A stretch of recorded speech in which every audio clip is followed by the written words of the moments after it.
checking out the signals for the Baltimore Colts. Unitas gives to Amici. The Colts are the world champions. Amici scores. It's amazing, sensational, dramatic, heart-rending, exciting, thrilling finish in the history of college football. California won the big game. 5 seconds left in the game. You believe in miracles? Yes. This is Phil Steele. This is Mike Burnett. This is Wes Durham. This is Mike Ashley. Hi, this is Chuck Foreman, number 44 of the Minnesota Vikings. Woo, mercy, this is handsome Jimmy Vine, the Boogie Woogie Man. This is Coach Fry with Virginia Tech Football, and you are listening to Big Dog Sports Talk. Are you ready to rock? Are you ready to roll? Okay, let's do it. You're in the doghouse with Rick Watson on Big Dog Sports Talk, presented by Pulaski County Sports and Entertainment.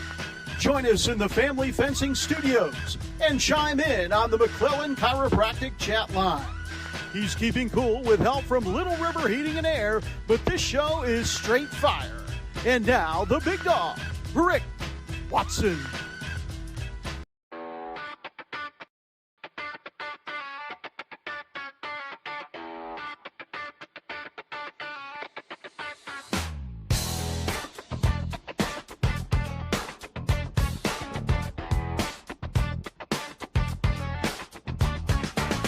Rick Watson's got the mic, he's the big dog king. Cover sports so sharp, it's a New River thing. Virginia Tech fire, rapid pride too. Every stat, every play, he's bringing it to you. He's got that voice, deep as the valley, breaking it down, no dilly, no dally. Big dog sports talk, feel the bark.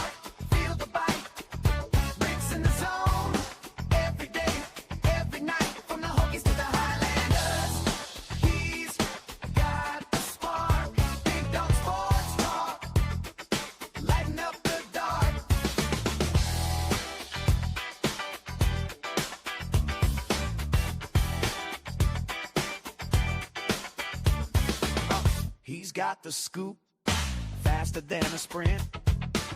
Calling plays like a coach, every word's a hint. From the courts to the fields, the stories unfold. Rick's play-by-play, worth its weight in gold. With a laugh and a growl, he'll pull you in. Big Dog's podcast, let the games begin. Big Dog Sports Talk, feel the bark.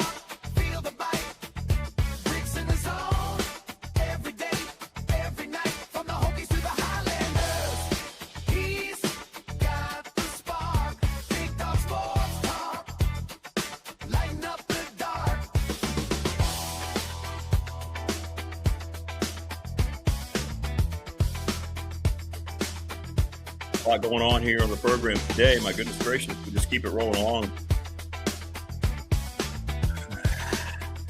David Smith joins us, the finest NFL analyst everywhere. We're going to talk about the AFC South today. Breaking down the divisions, getting ready for training camp. Chris Coleman going to join us from Tech Sideline. Andy Bitter out in the Northeast. So we'll have Chris on today at 7.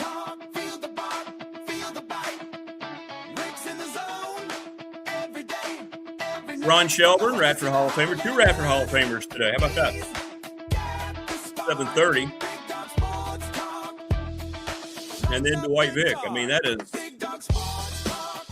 a massive amount of free valued entertainment for you.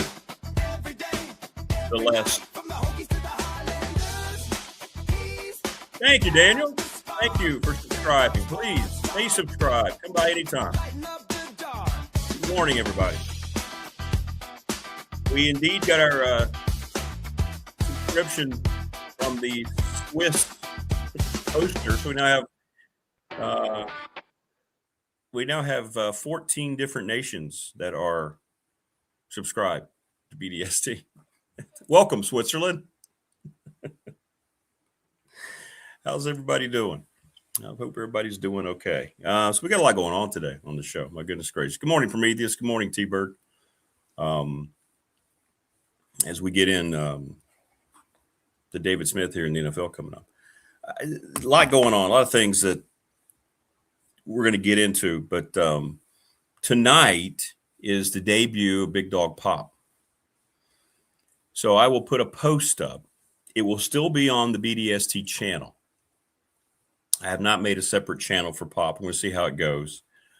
But you are welcome tonight to stop by, send me your email address. Just send it to me on the professional door text line at 391-0788. And I can get up to 6 folks here on the screen at one time, and we're going to put people up and just have good discussions about whatever might be on your mind. Pop culture, movies, TV, music. Of course, we'll talk about sports, whatever. Doesn't matter what it is. So that will be tonight at 7. 7 o'clock tonight, we're going to debut Big Dog Pop here on this channel, okay?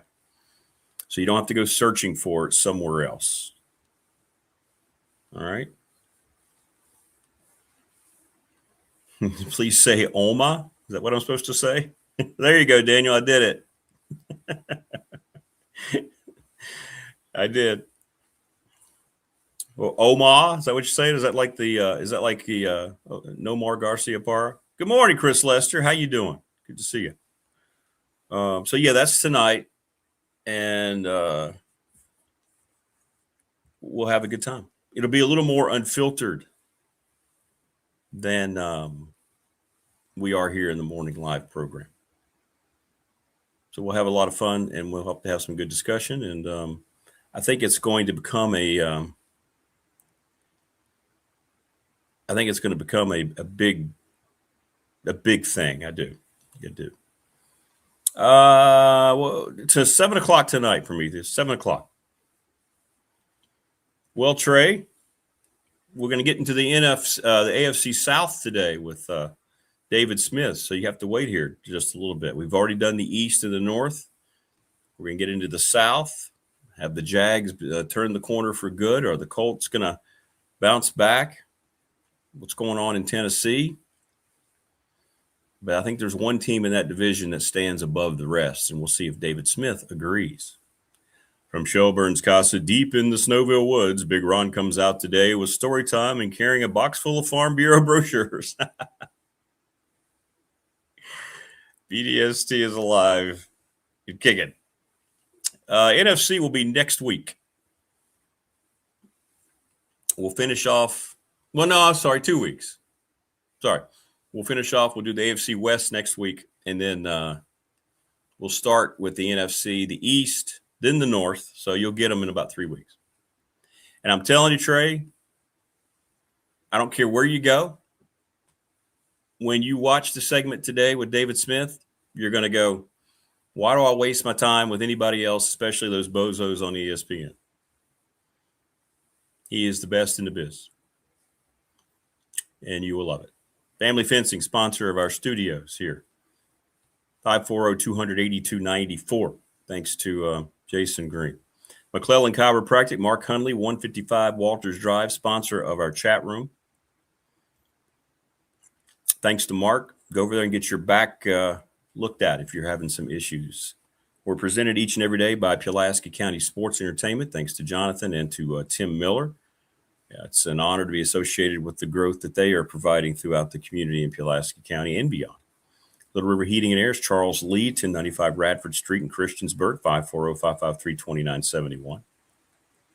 The attorney Ryan Pry, our BDST fan question of the week, didn't last long, got answered for us in real time.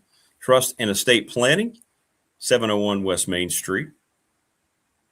National Bank, member FDIC, the exclusive banking partner of me and of this program, thanks to Lara Ramsey. We already mentioned Professional Door Incorporated. Travis Williams going to start year 40 coming up. The 39th year is about to conclude. We've got some cool stuff coming regarding that for you, the customer. Dun, dun, dun. ReadySetFund.com. That's Bob Chris, BOBCRST11 at Gmail.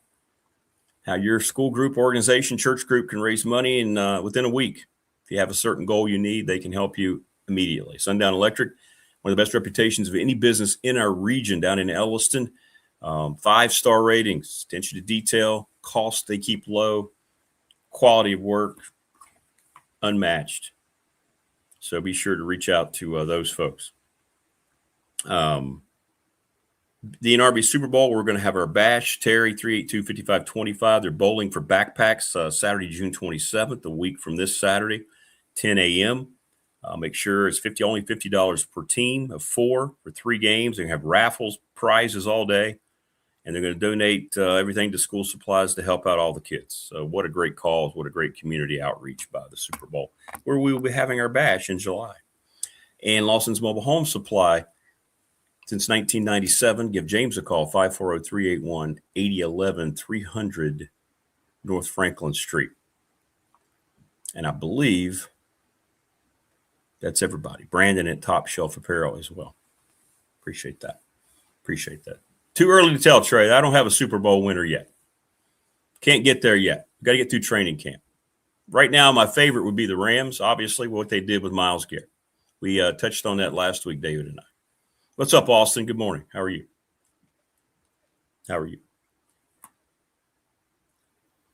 David Smith is the best kept NFL secret. Exactly.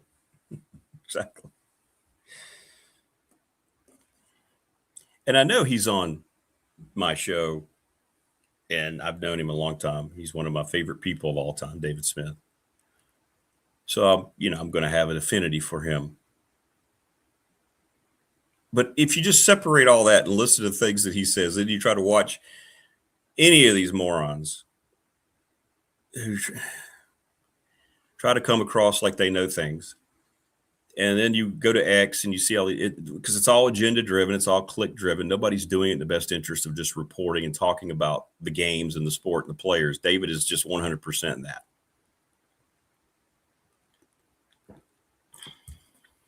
He's the best in the biz.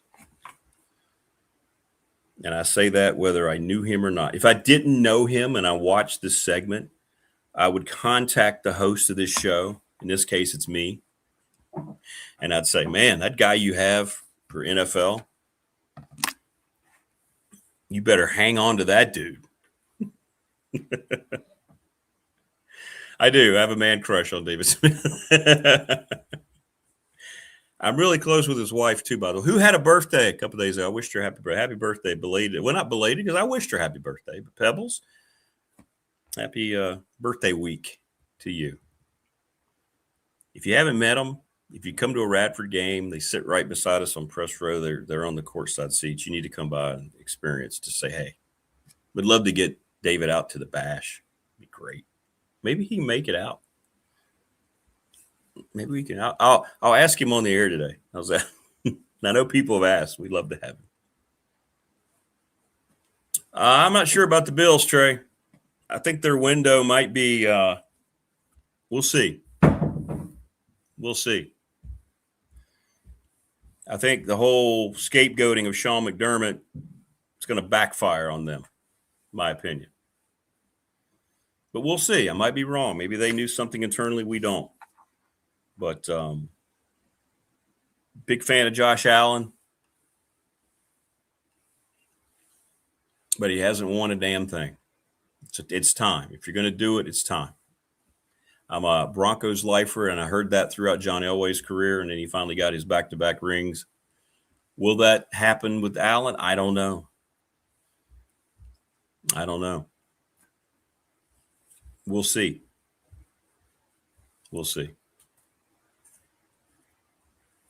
We shall see. But anyway, it's going to be very interesting to see what progresses there.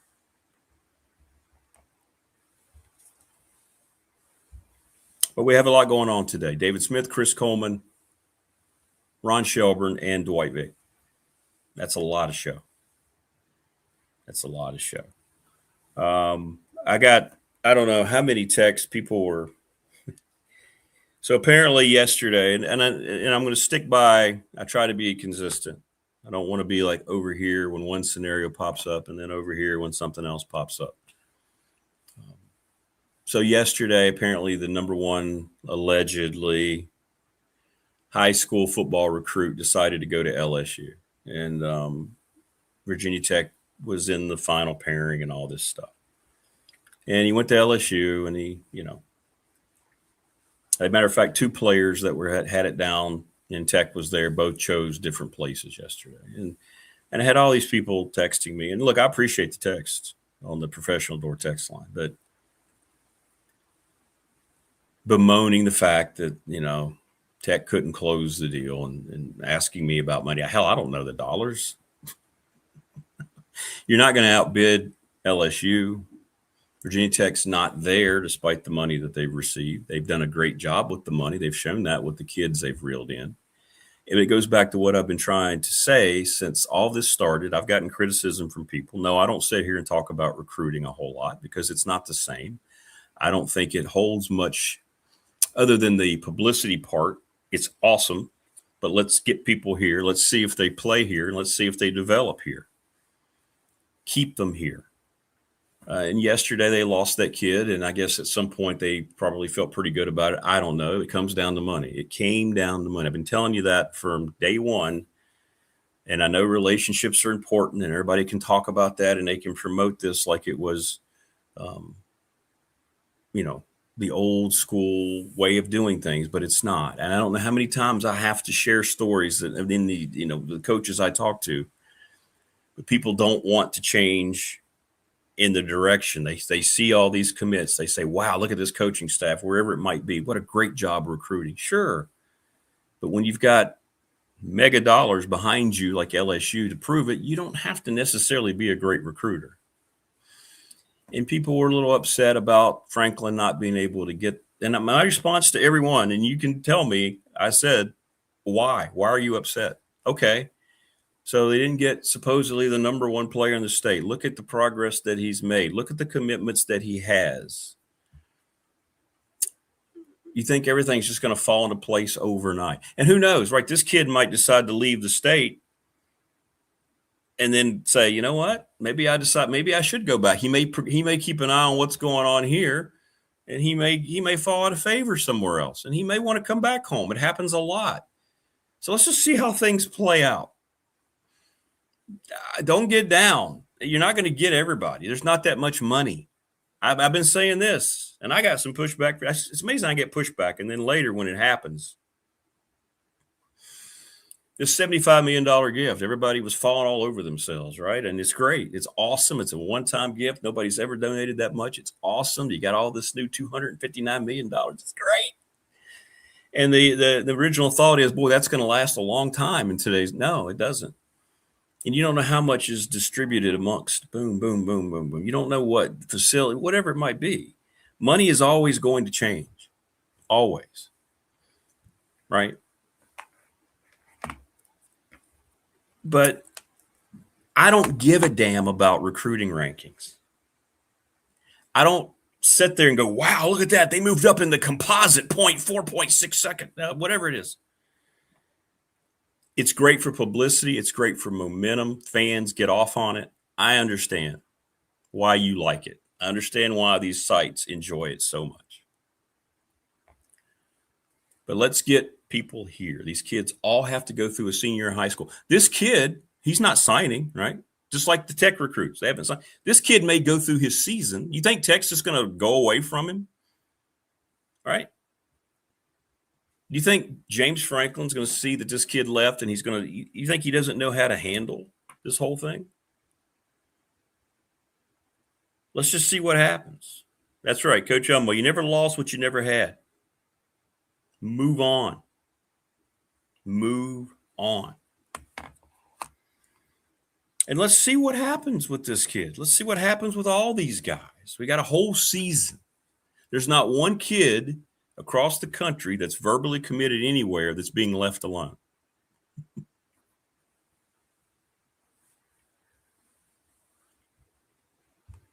And if you think a guy like James Franklin's going to worry about any of that stuff, he'll say, okay, all right, congratulations, young man. Let's see what things look like after the season.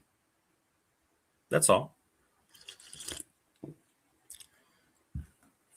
Yeah, that's right. You got to get them to December. That's exactly right, Chris, because it's going to be hitting hot and heavy from August through November and really through early December. Yep. We'll talk to Dwight about all this. But there were a lot of doom and gloomers, and I didn't understand why. I think the progress that's been made and what's already happened, and I brought this up when the Notre Dame kid was asked to leave. We're like, when Notre Dame said, we've got 2 5-stars. We didn't expect to get this latest kid necessarily. And the immediate school he went to was Virginia Tech. And I told you what a positive development that, to me, that was. Now, hopefully it works out for him here and he'll come here. But I thought that was pretty quick how he made that decision. Shows you how close really he was sitting on he was kind of teetering, right? Just kind of teetering. They're considering Virginia Tech. Let's look at both sides of it. All right. They know the money is now there. This goes hand in hand with bringing James Franklin in and the constant promotion of how much money is now available in the program. Do you not think that this is marketing, intentional marketing? Exactly. And the kids follow each other. They know. You don't think they talk about offers? Chris, you know. You don't think they talk about what Tech came at them with their friends? I mean, with the higher recruits, they get to know each other. Hell, they're probably sharing agents more than we know. You don't think those conversations are out there about how Tech's a player now financially? Of course they are. We want it to be like the old ways. And this is what I was trying to answer people yesterday. You want to say, boy, they like Virginia Tech. And sure, if they came on their visit and they listened to James Franklin, I'm sure they liked it here. But they're not coming here because they like it here in most cases. They're not going to Baton Rouge and looking around and going, wow, maybe they are. But I think when they realize that, wow, look what I'm going to make. And I don't know how to frame that anymore.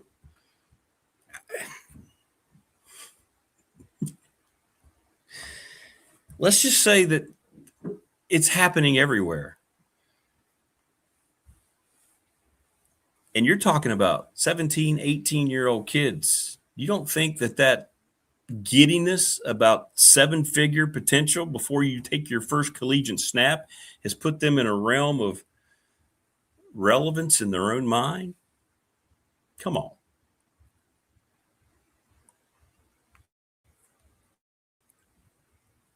So don't get down. It's been awesome what's been accomplished so far on paper. On paper, it's been awesome. And it's great that Franklin knows how to market better than anybody. He's using that on his social medias. He's going around saying, look at this kid we got. Look at this kid. Look at what we're doing. Look at the inroads. And it's all true. But don't get people got just so dejected yesterday. Okay, 2 kids went elsewhere. Okay. You're not going to get them all. You're not going to get them all. And that's what I said. The money part of it has made Tech, and Franklin has made Tech now part of the conversation again. And that is a great step. And you can't take great strides and jump over the Grand Canyon. Remember, Evel Knievel crashed over Snake River because he thought he could do it all in one swoop. It didn't work out that way.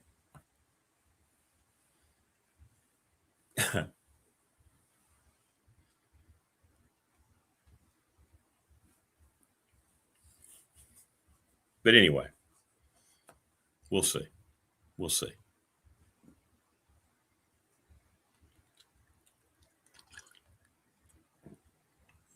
Yeah, well, I'm not saying, Wayne, that they should rest, but and how do you say this without it sounding negative? Despite the financial gains Tech has made, they're still not in the ballpark of the SEC or the Big Ten.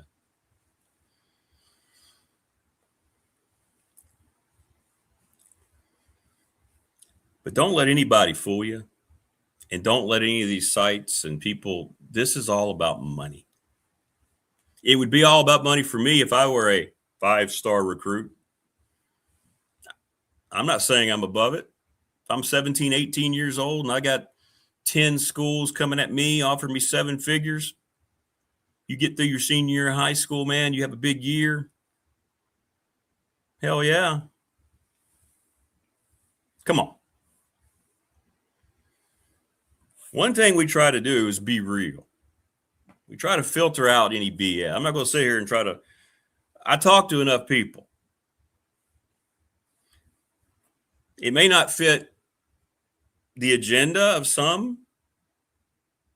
I don't care. If you disagree, that's why we're all here as a family. You know what? You can have disagreements and still feel great about one another. That's what life's supposed to be about. Not supposed to be about always agreeing, falling into the echo chamber so everybody's just nodding like a drone. Yeah. Wow. It's not, you're not going to get that here. All right. Anyway, Chris Coleman, Ron Shelburne, Dwight Vick, and we're going to talk to Dwight about all this stuff and about what happened yesterday. Joining us now on the program, there he is, the absolute best at what we've just been talking about, the National Football League and everything else. David Smith, what's up? Also Radford Hall of Famer. Good morning, brother. How are you, man? I'm okay, man. You know, I'm a married guy again. Who knew? Who knew? Let me tell you, congratulations, first of all. I had the benefit of letting you know that you outkicked your coverage. Correct. But as have most of us, right? Yes. Have most of us. Yes. Yes. She won't remember me, but I remember her. We met at the gala. She knows you, my friend. Yes. Oh, yeah. Well, I hope that's okay. That's okay. I think it helped her say yes. oh, shoot. That wow, I don't even know how to respond to that. And that's saying a lot if I don't have anything to respond to. But congratulations to you on your June nuptials. I'm a June nuptials guy. Next week is our anniversary too. Hey! So there we are. So in June, we both will have no dollars and no cents. That's right. Correct. Take it for what it's worth. Take it for what it's worth. No dollars and no cents. So there you go. But congratulations to you, man. And I heard you chime about Emerald Isle, and so you piqued my interest. I'm a beach guy largely. Okay. All right. More than mountains, and more than hike. I like the hiking guys. God bless them. I like the beach. If I'm having to run, which I don't want to do anymore, but if I'm having to walk or move or work out, give me that sand and that surf and that beach, that serenity. No disrespect to it all. Serenity now. Well, I'm telling you this, I always cautious when I promote something or really recommend something, but I'm telling you, man, if you like the beach, it's got our generation, it's got mid, it's got younger, it's got the right amount of mix of generational. Yes, it's not overcrowded. It's all resorts. There are no hotels on the beach. 3 checks. You look out on your balcony, and regardless of where you are, you're seeing the ocean. All right, Pebbles, if you're hearing this, she'll be doing research on this by about 8:30.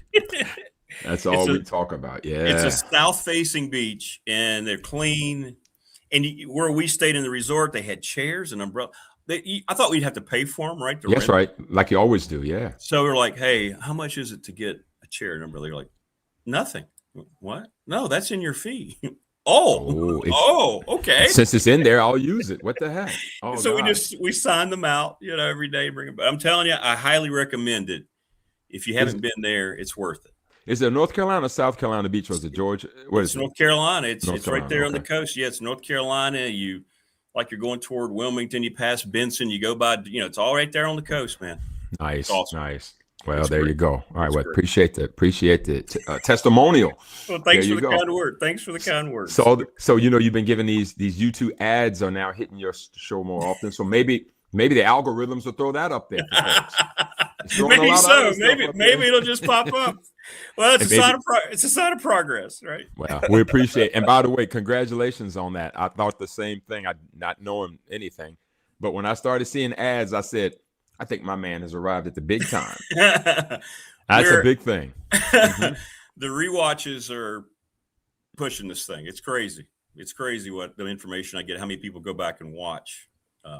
Well, that's what I do, Rick. Yeah, that's what I do, because in the mornings, I'm moving around a little bit, but as I settle into my morning around 9 or so, 8:30, that's when I go into your show, and as I head out or drive anywhere, that's when I listen to it. 80% or 90% of the time I listen to it. It's not when it's live.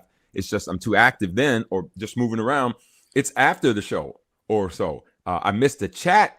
If you don't get it, you can't get the live chat, but who cares? I mean, I love the chat, but I can't get it at 8:30 or 8:45. Man, I'm still getting the show. You still get the show. Yeah.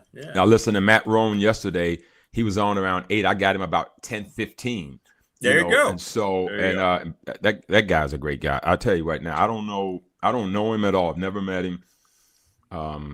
As I keep giving you testimonials this morning, haven't even got to my stuff. I just think he is just, again, I don't know who's going to, JMU, if you got him, hide him. Because that guy right there is everything you'd want in a leader, and anything he does. And you can take athletics out of it. That guy's made of the right stuff. He just is. He just is. Yeah. He's the real one. He is the real one. He is the real one. There you go. Morris says, David, not only did he outkick his coverage, he fell in a fumble in the end zone for a safety, blocked the kick for a touchdown, and had a pick six. Wow. The hat trick. I'm Lawrence Taylor now. My God. Block it, scoop it, and score. What the heck? All right. Well, I concur.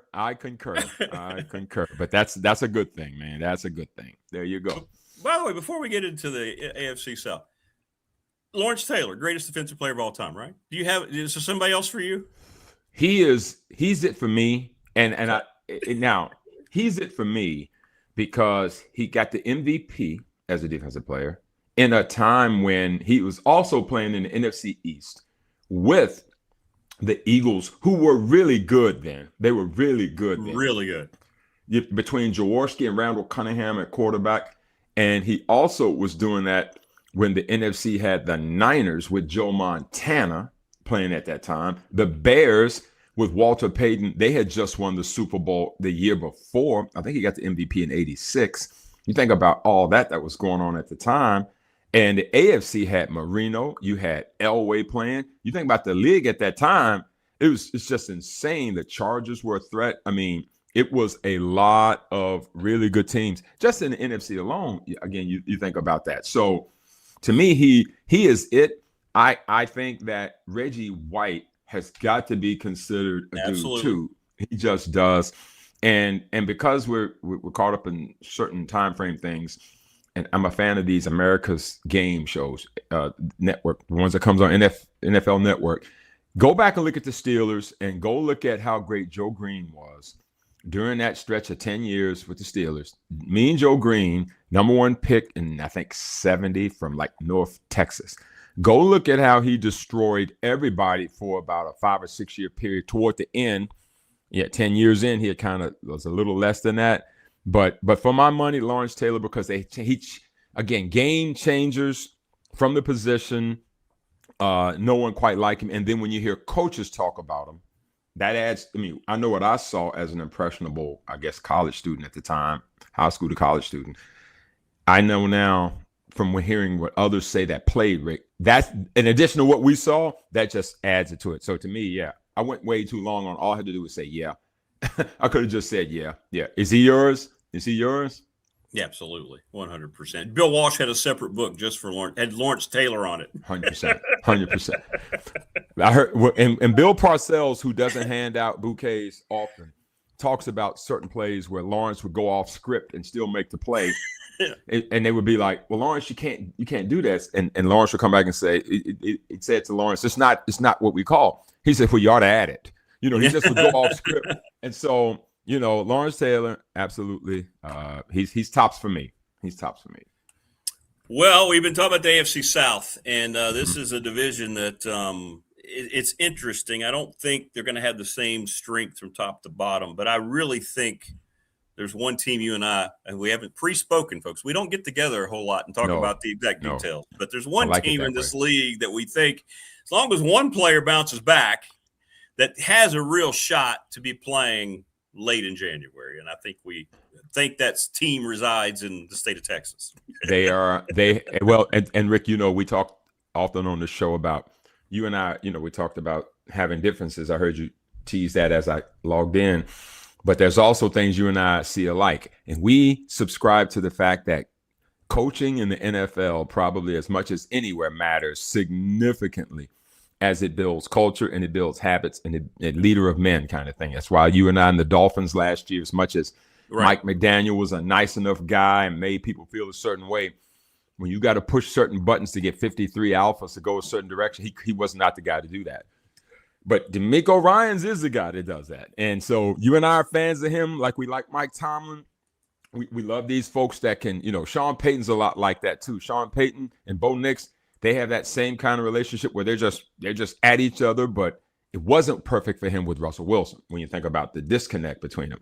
DeMeco Ryans is a guy, and he has put his imprint on this team. They've been to the playoffs, I think, every year since he's coached. They were 12-5 last year, and they go to the playoffs, and people, as the years go along and the months go along, you have to think back to what happened at the end of the year. Well, who did they play in the playoffs last year? Did they win? They didn't win the division last year. They were 12-5. So they had to go to Pittsburgh and play Aaron Rodgers on a Monday night, and they beat him to sleep. If you recall, he was not even trying to deal with the pass rush. He was seeing ghosts. They beat him 30-6. So that Houston Texans team, and then what's funny about it is I can hardly remember, but now that I think back on it, they had to then go to New England in the playoffs, Rick, and the Patriots beat them 28-16. And that was a game, if I recall, that C.J. Stroud didn't play very, very well. And in fact, I think that was the thing, and the player that I think you're referring to in the tease, if he can come back and he threw for 3,000 yards, but in 17 games, that used to be of significance, and I mean, it's still relevant. But there's 3,000 yards, and then there's 3,000 yards when you're playing well. And I don't think that people really felt he was at his best. And I think he admitted that he needs to be better. Contract years are coming in, all these kinds of things. It's that time to now prove yourself. It was a 12-5 football team in the division that often gets overlooked, Rick. It's so interesting that the AFC South, a lot like the NFC South, for some reason, we talk about all the other divisions more than we talk about the South. We do.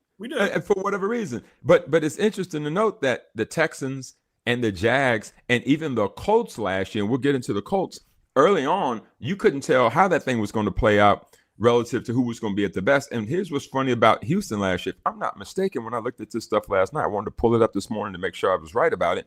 I didn't realize, they lost the first 3 games last year. They lost, again, now it's the Rams at LA 14-9, which turns out to be not the worst loss, right? You lose to Tampa 20-19, and then they lost at Jacksonville 17-10. All 3 of those teams were playoff teams. They lost, so they're 0-3, and from that point on, they end up going 12-2. So that's righting the ship and getting things squared away. I'm a fan of theirs. I think with them, Rick, it really comes down to, can CJ, because the defense is locked up. I mean, Will Anderson, a dude. He's got one side locked up. You got Danielle Hunter on the other side. Defensively, I don't think anybody worries about the Houston Texans being an aggressive, balls-out football team on that side of the ball. I mean, there's very few teams where you can say, I'm not going to worry about that part. They're going to be a top 5 defense, whether it's in yardage or in points or in how you feel on Monday. they're going to bring the wood, right? They're going to do that, especially when they play at home, especially when they can play fast on that turf, which you love so much. The key for them will be, will C.J. Stroud and Nico Collins and Tank Dell and Jaden Higgins and Dalton Schultz, all those pieces. They got Wyatt Teller now from Cleveland. He's offensive lineman, former Hokie. Got him up front. Can CJ now find the magic to be just good enough? I think he can mean 2 more games for them. Don't you, Rick? Yeah. He can mean 2 more games for them to get him over the hump over a surging Jacksonville team that did win the division and over an Indy team that we're going to get into that was sneakily better than people remember. That division all of a sudden is getting jammed up. And, of course, we'll get into Tennessee later. I don't think it's going to be any free lunch in that division. And so now you're going to have to play at an exceptional level. That's my quick take on the Texans, quite frankly. Well, I agree. CJ, I've been behind him since day one. I like his makeup. I think he's a terrific young dude, and I think he understands he has to. And this happens a lot with quarterbacks. You can't just assume you're going to be a star. There's not a lot of Patrick Mahomes type of stories out there in the modern age. So How does he bounce back? I think he's got the stuff to bounce back. Let's see if he can. Let's see if the organization stands by. I think they will, and I think he's going to be the key. And you mentioned Indy, and I don't know where Daniel Jones came from last year, but that the Giants had to be going, what? 100%. But that team is interesting to me. I think they built it correctly over the years. You always see the Colts. The offensive line's always been a priority. When Irsay was there, they did the right things there. What do you think? What do you think about them here coming up, Indy? Can they follow up? Can Daniel Jones follow up? So again, Rick, the best part about doing this segment is it gives me a chance a day or two before to kind of look over stuff again. I mean, the season's been a while now, but if you recall, the Colts were at one of our hot 4 weekly picks. They were at the top at one point last year. The football team was 7-1 after week 8's 38-14 win over Tennessee. They were 7-1, and then Rick, they were 8-2 going into their bye. They had a week 10 bye, so the bye lined up perfectly for them. It was early November. They're 8-2, and they're in a great shape. They come off the bye. They lose in overtime to the Chiefs. They still have Daniel Jones at that point. They then lose. Now think of these losses. They lose to Houston 20-16. That's Daniel Jones's last game. So those 2 losses, those are, again, competitive teams at that point. The Chiefs, at that point, we thought they'd be a playoff team. We didn't see the bottom falling out for them. And that's no disrespect to lose the Chiefs in overtime. That should tell you more about the Colts than anything. Then they lose at home to a Houston team 20-16, a division game. Daniel Jones goes out. Then they play at Jacksonville the next week. They get beat pretty good by them. But at that point, that's when the slide really started without Daniel Jones. And so they go on. They go from 7-2 or 8-2. They end up 8-9. They lose 7 straight. The bottom fell out for that football team. But even when they lost those games without him, you're talking about at Seattle, no Daniel Jones. Here's old man Rivers. Phillip Rivers shows up, right? They only lose at Seattle by 2. They lose to San Francisco pretty bad. They lose to Jacksonville by 6, and they lose to Houston by 8. Those are losses at the end. Rivers is in, and they're trying to hold it together. At that point, it was duct tape. You knew it was kind of one of those deals. But the football team, prior to that, they beat Miami. They beat Denver. They beat Tennessee. They lose to the Rams by 7 on the road. They beat Vegas. They beat Arizona. They beat the Chargers. They beat the Titans. They lose to the Steelers by 7, and they beat Atlanta. So, to me, sneaky good football team, right? Now, here's the deal. That was Daniel Jones that came out of nowhere, Rick, where the Vikings decided, you're not the guy. Sam Darnold, you're not the guy. And now what are they? Went back quarterback hunting again this year. So you had 2 guys that had really nice seasons. One of them goes to the Colts before he gets hurt and was probably the MVP leading candidate. And then the other, Sam Darnold, all he does is go and wins the Super Bowl. So if you're the Vikings, you understand the significance of quarterbacks. And if you're the Colts, you really understand the significance of quarterbacks. And to me, I think the challenge for them will be this year, how will you recover? How will you get this thing figured out? And it's all, Rick, tied to the number 1 position in all of sports. It's the quarterback position. Which Daniel Jones are we going to get? There's Anthony Richardson, who is clearly a backup, if not gone. A swing and a miss. Again, they got enamored with the pre-draft workout. I'm sure they saw the stuff, but they probably just didn't read. He's only started for a little while, and Rick, it matters. It matters. Can't stay healthy. Yeah. Well, and I mean, he gets hit with a strap, and he breaks an orbital bone. Now, those things in and of themselves aren't the problem. The accumulation of that and not playing well, it magnifies it, right? And so for them, they got Riley Leonard as the 3rd guy as a quarterback position. The underspoken Jonathan Taylor at running back continues to put up great numbers. He's solid there. You got Tyler Warren from down here in Richmond at tight end. He's fantastic. They have found a guy there, Quentin Nelson. All he does is make all pros and all and Pro Bowls every year there. The key for them will be, is Daniel Jones going to be that guy? And the other part to it is on the defensive side with DeForest Buckner and those guys on the other side. Sauce Gardner's there now. So we got to remember, we got him over there from the Jets. It's going to be an interesting football season because the Colts, to me, was right in the mix. Can they repeat it? Will it be one where Daniel Jones can be upright? We've heard, and you talk about quiet, Rick. I've not heard from him. Like, Which is have good. you seen? No. You and I, less is more, right, Rick? I Less love is it. more. I love it. But I've not seen, and I don't go searching. Most things find me versus me going finding them. I've not seen him on anything at all, to his credit. So I like the way the Colts are proceeding with this. With Irsay's daughter in charge, they all seem to embrace the way her style is. She's on the sideline. They seem to find her to be engaging and all about the right stuff, even with the headsets on during the games. It's kind of odd and different. They are all embracing it. If they're fine with it, I'm fine with it. The key for them will be, like everybody else in the division, they play the NFC East. The NFC East this year, they will open against Baltimore, then they go to Kansas City, and then they're home for Houston, and then they've got the Commanders on a Sunday morning game. So right out the gate, they got 4 games where we'll know a lot about them. None of those games are easy. If we think Washington, a lot like Indy, we see them the same way. They lose their quarterback, their season suffers. So it was almost a lost year. That game will be game number 4. By then, both those teams will probably be in a position that we'll know a lot about what the fortunes are, because as they hit the quarter pole right there, we always talk about once you get out of September, these seasons really run in quarters. There's a September, October, November, and December/January month. And so we'll see how they play this thing out, coming off of a very disappointing back end of the season which now become a very competitive division. Speaking of competitive, it finally hit with my guy, Golden Locks, Trevor Lawrence. Like him. Maybe it was interesting. Maybe finally a quarterback and a coach linked up to the same vision of how an offense should run. They started out kind of on some rough waters, then they become very close, and then maybe that's what they needed, a little oil and water mixed very well. Do you see a trajectory with him, first and foremost, that's going to continue as – look how long it took Trevor Lawrence. We're talking about C.J. Stroud. My goodness. Trevor Lawrence was God's gift, man. Come on. He was everything. He was everything. 3 years in, we're like, is this guy going to get cut? What are we doing? And now, boom, they're in the postseason. What do you see for Jacksonville? Because now they're going to be a marked team with a much tougher schedule. Yeah, that's exactly the tip, Rick. Right there is, all right, no sneaking up on folks.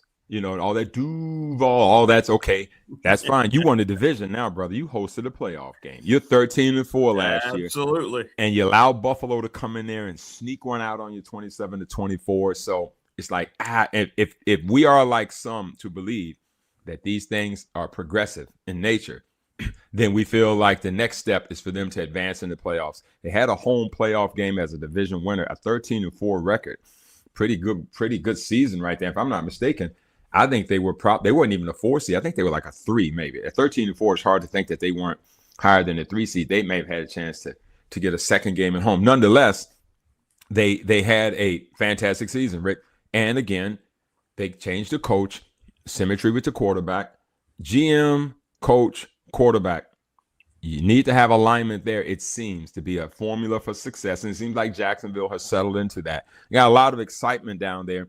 And what's so interesting about it is when you think about the 4 losses that they had last year, it was at Cincy by 4. It's no shame in that in week 2 against Joe Burrow, right? You lose to Houston at Houston by 7. You lose, you lose to Seattle by 8, and then the Rams beat them good. So all those losses were to pretty good teams. At the time, we didn't know Cincy would not be as good, but 3 of the 4 were to teams that ended up being playoff teams. So if you're Jacksonville, you're feeling pretty good about yourself. And Rick, they ended the season on a 8-game or 9-game winning streak. So they were hot going into the playoffs. There was nothing to make you think that they shouldn't have been better in the playoffs. In fact, 3 of the last 4 games, they won by double figures plus last year. So there is a chance for trajectory. My concern with them probably has as much to do with the fact I think the division is going to round into being more competitive. I mean, to me, I think that's where some of the noise comes in. And we just don't know. I mean, we have an idea. The NFC East is built on a lot of good teams and a lot of good reputation, a lot of good brands. What will the Eagles be this year? They got to play them. What will the Giants be? I think much improved. I think I've told you on this program, I'm going to put them at the top of the division this year. Right? The Cowboys are going to be the Cowboys, and we got to think that Washington's going to be markedly better with Daniels back this year. So those 4 games coming into the mix, as you think about who teams play and how they rate, last year they played the NFC West. They had the Niners, they had Seattle and San Francisco. So it wasn't like it was easy, and it still went 13-4. So I like them a lot, Rick. I'm a fan of this version of Trevor Lawrence. I think it seems like it is funny because he looked the same. Everything about him looked the same. His play just didn't look the same, right, Rick? I mean, it was here, right? It had to be. He was different. Yeah. It had to be. It had to be. And who knows what goes on sometimes in the minds of these guys. I mean, the sport's incredibly hard. The quarterback position, there's nothing more difficult in the world to play than quarterback in the NFL. It's just, I can't even imagine. And I claim to have been a high school quarterback, and it was eons different from this that they're doing now. I mean, stuff's in your headset and schemes and the way it's so complicated. You've got all this to orchestrate while shaking off whatever pain might be in your arm from the last hit. And now you're having to organize people, and he has seemed to have found his footing. You would hope that they would build on that. And our guy from Tech, Bashal Tutin, has now moved into the lead running back spot because Travis Etienne is now off to New Orleans. But Rick, I loved him when he was at Tech. I loved him. So like Khalil Herbert, when he went to Chicago, I just felt like both those guys, we saw him at Tech, and you know we're Tech biased, and I don't apologize for it. Those boys could run the football. They're good running backs. And so I'm a fan of what they built in Jacksonville, 13-4. The difference here is two things. You won't surprise anybody, Rick. No. And your division's getting tougher. And then the caveat to it is what will the NFC East be providing in terms of resistance for you to have success this year? But Jacksonville, a lot to love, and what's become a very, very tough division. Very, very tough division. Well, that brings us to Tennessee, a young player I like a lot, Cam Ward. I think he's got all the right stuff. He does not have the right stuff around him yet. They still trying to build up around him, coaching staff getting more acclimated to the system. What do you think? I mean, it's not going to happen quickly, I don't think, for them, but he gives them a chance on Sundays because I think he's getting there, and he showed a lot of maturity, I thought, as a collegiate quarterback, especially that final year at Miami.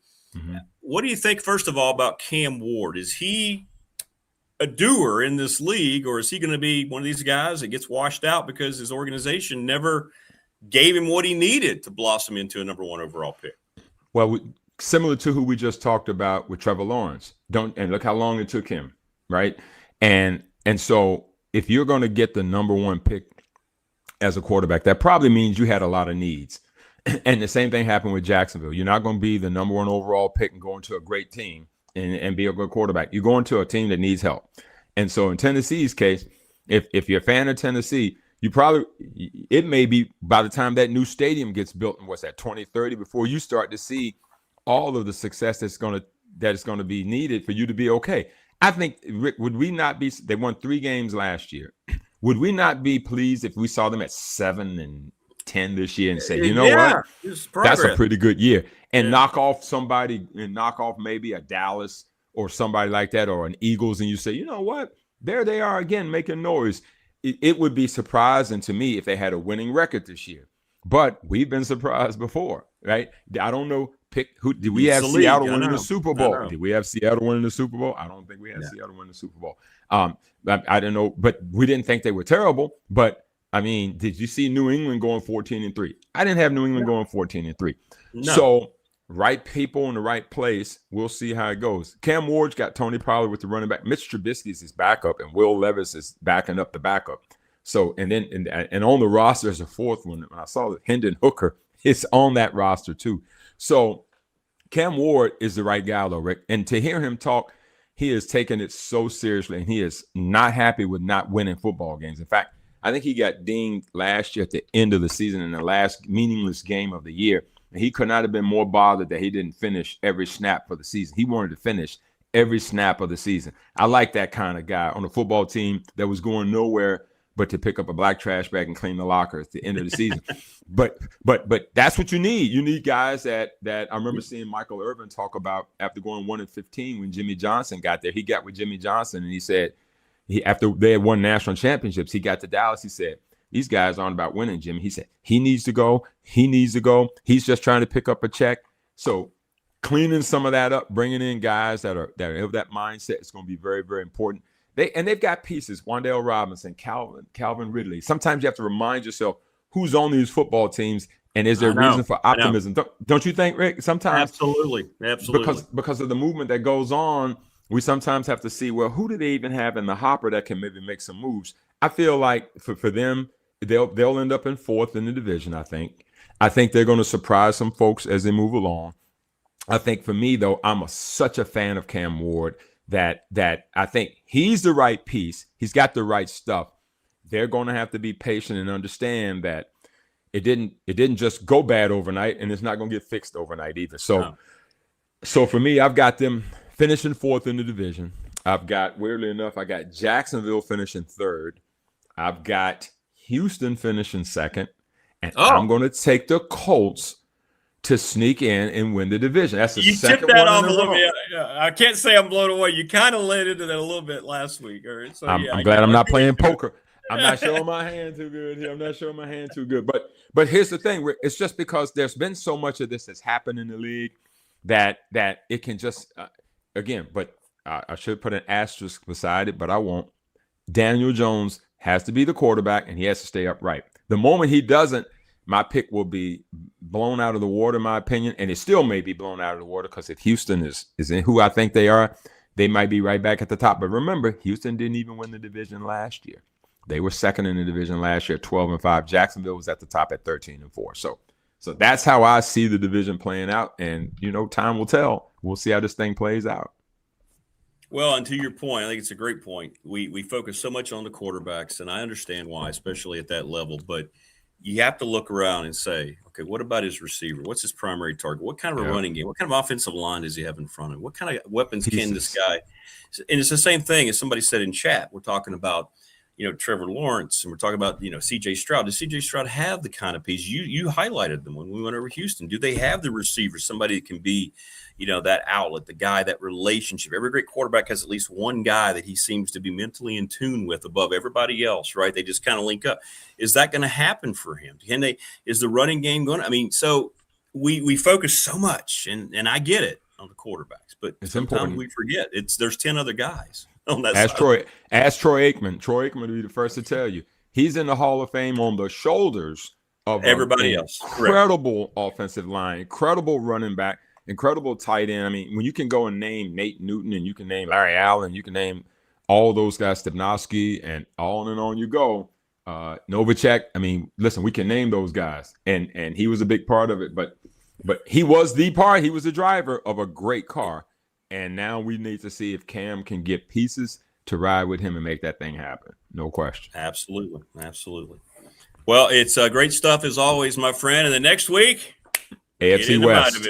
We get into AFC West. Look at him, folks. Here we go. AFC West. Some would say the AFC Best, right? Is that what you're calling it? The AFC Best? It's going to be tough. It's going to be tough. Rick, I got to unpack. I haven't dived into all of it, but on the surface, I'm just telling you, it's going to be a 2 to 3 chin strap division.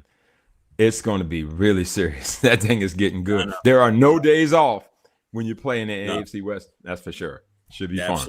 Absolutely.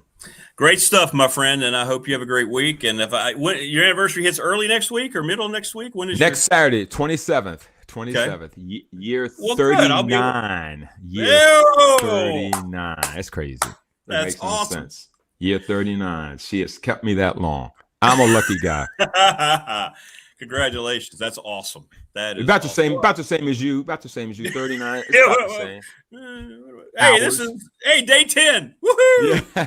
Day 10, it's the same. You know what? 10 days or 39 years. Nuptials are nuptials, man. Same deal. That's brother. That's right.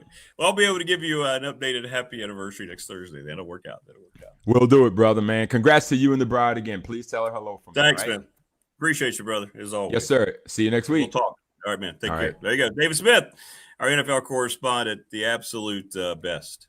The absolute best in the business, no doubt about it. We appreciate him as always. We get into my division as a Broncos lifer next week. Hey, Bo looked good running around minicamp. The ankle looks repaired. Hit us up in the McClellan Chiropractic chat room on the professional door text line, as many of you have already done all morning. Go Raiders. Hey, I'm interested to see your young quarterback. Although I don't think he's going to start. I think Kirk Cousins is going to start out there. We'll see. That's okay. We segue in from David Smith to this gentleman. There is no one who has a better pulse on The honest parts of Virginia Tech athletics. Then Chris Coleman from Tech Sideline. Double C, what's up, brother? How are you? Doing well, man. I didn't know you got married. Congratulations. I know, man. Yeah, it was June the 6th. D-Day marriage. Yeah. Yeah. That's right. That's right. I appreciate you, man. Appreciate it. How are you? How's things going? As summer is not without a lack of news regarding Virginia Tech football, huh? It's been busy, man. It's been busy. It actually started as usual when I was on vacation. We got a bunch of commitments, and that's what Will said. The rector got fired. So lots of things going on when I was on vacation, and I saw all it was going on. It was nice to just be able to put the phone down and be like, well, that's why we pay those other guys too. They can handle right. Yeah. You weren't even in this country, right? So you're like, wasn't even in the country. Yep. Well, let's get your assessment. Obviously, people get all excited about recruiting numbers. I think it's great from a lot of different perspectives that Tech's just being mentioned. It shows you the money is real. Everybody yesterday was hitting me up. They were so upset about the kid who went to LSU and about this other guy. And I'm like, why? Just chill out. Look at the progress that's been made already. And I think it's just showing you already this whole perfect storm has come together very quickly, hasn't it, for James Franklin, and momentum with this program. Yeah, it really has. And, I'm not going to say historically, but recent history suggests Virginia Tech recruits better out of state than in state. I think there's still damage within the state of Virginia that has to be overcome. But honestly, in a lot of ways, you look at other states too, it's just it's cool for guys to go out of state these days is what it seems like. Virginia Tech goes to Columbus, Ohio and pulls in a 4-star tight end, right? And who is now ranked in the top 100. I mean, Jordan Karoff's a big time recruit. If he was from Virginia, I don't know if the Hokies would have landed him. That's just the way recruiting. It's weird. Yeah. It's kind of weird. But I think if you look at recruiting from a macro perspective and don't focus on individuals, things are going very well. And administratively, I know you were on here months ago saying all these things that needed to happen. It looks like it is happening. Of course, the Rokovich thing got a lot of controversy. That won't go away, I don't think, anytime soon. But what's your take on how things are progressing internally? And we know James Franklin is very hands-on with all the changes that are happening in and around that facility. Yeah, I doubt they're very long away from hiring an athletics director. Yeah, I don't know exactly when that's going to be. It'll get done at some point this summer. I'm confident of that. Most likely before camp starts. Yep. It could be by the end of June. I mean, if you think about it, Virginia Tech's next fiscal year starts on July 1st. I agree. So it's possible it could happen in the next couple of weeks. Very possible, I think. I don't know for 100% sure that it will, but it certainly could. And then, after that, we'll most likely fairly soon after that will probably come the new Hokie Club hire. And, once those people are in place, they're going to start lining the rest of the athletic department with their own people. Now, it'll take a year or so for all the personnel to change over. I mean, we saw that when Witt got hired. Yeah, he brought some of his own people in first, but, he evaluated other people and, that they decided whether or not they were good fits for each other. And over the course of the next year or so, you saw more turnover, and it was gradual. Right. So you'll see some major turnover at first, and then there will be some minor turnover in the support positions over the course of about the next year, I think. But change is happening, and that's coming pretty soon, man. Well, and fans, I know, and you hear it. Heck, you know more than anybody on the message boards. You guys interact with more fans than anybody. But just even here, people are like, okay, they say all these things. Is anything going to change? Just before, obviously, the announcement with Sands and with Witt and everything. And now we're seeing those changes. And a lot of times, as James Franklin said, when we're over at the chamber function, he said, look, change, if you want it to change, a lot of people are going to have to be convinced that, this change is going to hurt in some ways. And it may not be comfortable, but it has to happen. And I think fans, it feels like to me, what are you hearing? It seems like fans are really reaching out and latching on to these changes. Oh, I think the fans have wanted these changes for a long, long time. Yeah. The people it's going to be uncomfortable for are people whose jobs may be in question, or even if their jobs aren't in question, they're going to have new people to work with, people who are going to have a different set of expectations for them. I can guarantee you that working for James Franklin is a lot different than working for Brent Pry. And I don't mean that in a bad way. I'm not throwing shade at either guy there. Franklin is just a different personality. He's a hard driving guy, doesn't get a lot of sleep, attention to detail. You've got to keep up with him. Yes. Yeah. And that's something that level of pressure has not been there on some Virginia Tech employees in quite some time, in my opinion. So yeah, there's going to be some uncomfortable things going on, but that's part of it. I mean, even if it wasn't a bunch of, I know these were technically retirings, but we all know pretty much. Right. But even if this was like highly successful people retiring that everybody loved and Virginia Tech had been highly successful over the last 10 years, you're still having new people come in. It's still going to be uncomfortable. Anytime there's change, it's going to create some levels of uncomfortability for some people. If it doesn't, then you probably weren't doing your job as the person who hired the new people, right? Because they have to come in and bring their own ways. They can't just do things exactly like their predecessor does just to make everybody comfortable. So yeah, I think that department has needed a jolt for quite a while. And a jolt it has definitely gotten. I want to talk to you specifically about the 2026 season. I'm excited about this season. People keep talking about the future. I'm like, well, my future's now, because I know the players that are going to be there now. We have a new coaching staff that has to continue to develop. I'm so excited about Ethan Grunkenmeyer for what we saw. That I don't know, Chris, if people talk about it enough. We saw him, what he did, and we got the on-field evidence in the Big Ten. Yeah, he struggled against Iowa, but he bounced back, and he had Indiana beat for three quarters and almost – I love that addition so much that I think Tech can make, if they just stay consistent, stay healthy, can be a player this year. Am I out of my mind? I mean, if you think about it like this, I mean, what other quarterback almost beat Fernando Mendoza? That's right. Year? I mean, he took Penn State right down the field on what would have been the game-winning drive, and then Mendoza had a Heisman Trophy moment right there at the end where he made some absolutely incredible throws. But there was nothing Grunkenmeyer could do about that. Yeah. So I think he's a gamer. I think, he struggled those first 3 starts against 3 top 10 defenses. I mean, which you would expect any freshman to do. But, it helped him as a player. The hottest fire makes the strongest steel.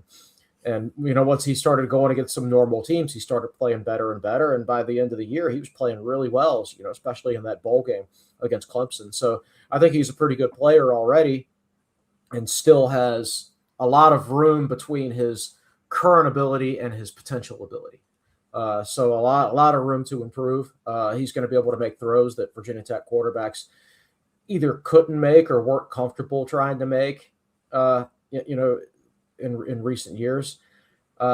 He's just going to open up new things for the offense. Now, you're not going to get a Kyron Drones type running effort from him. Rushing yardage are going to have to come from other areas. But on the whole, I would think Virginia Tech's offense will be more balanced under him.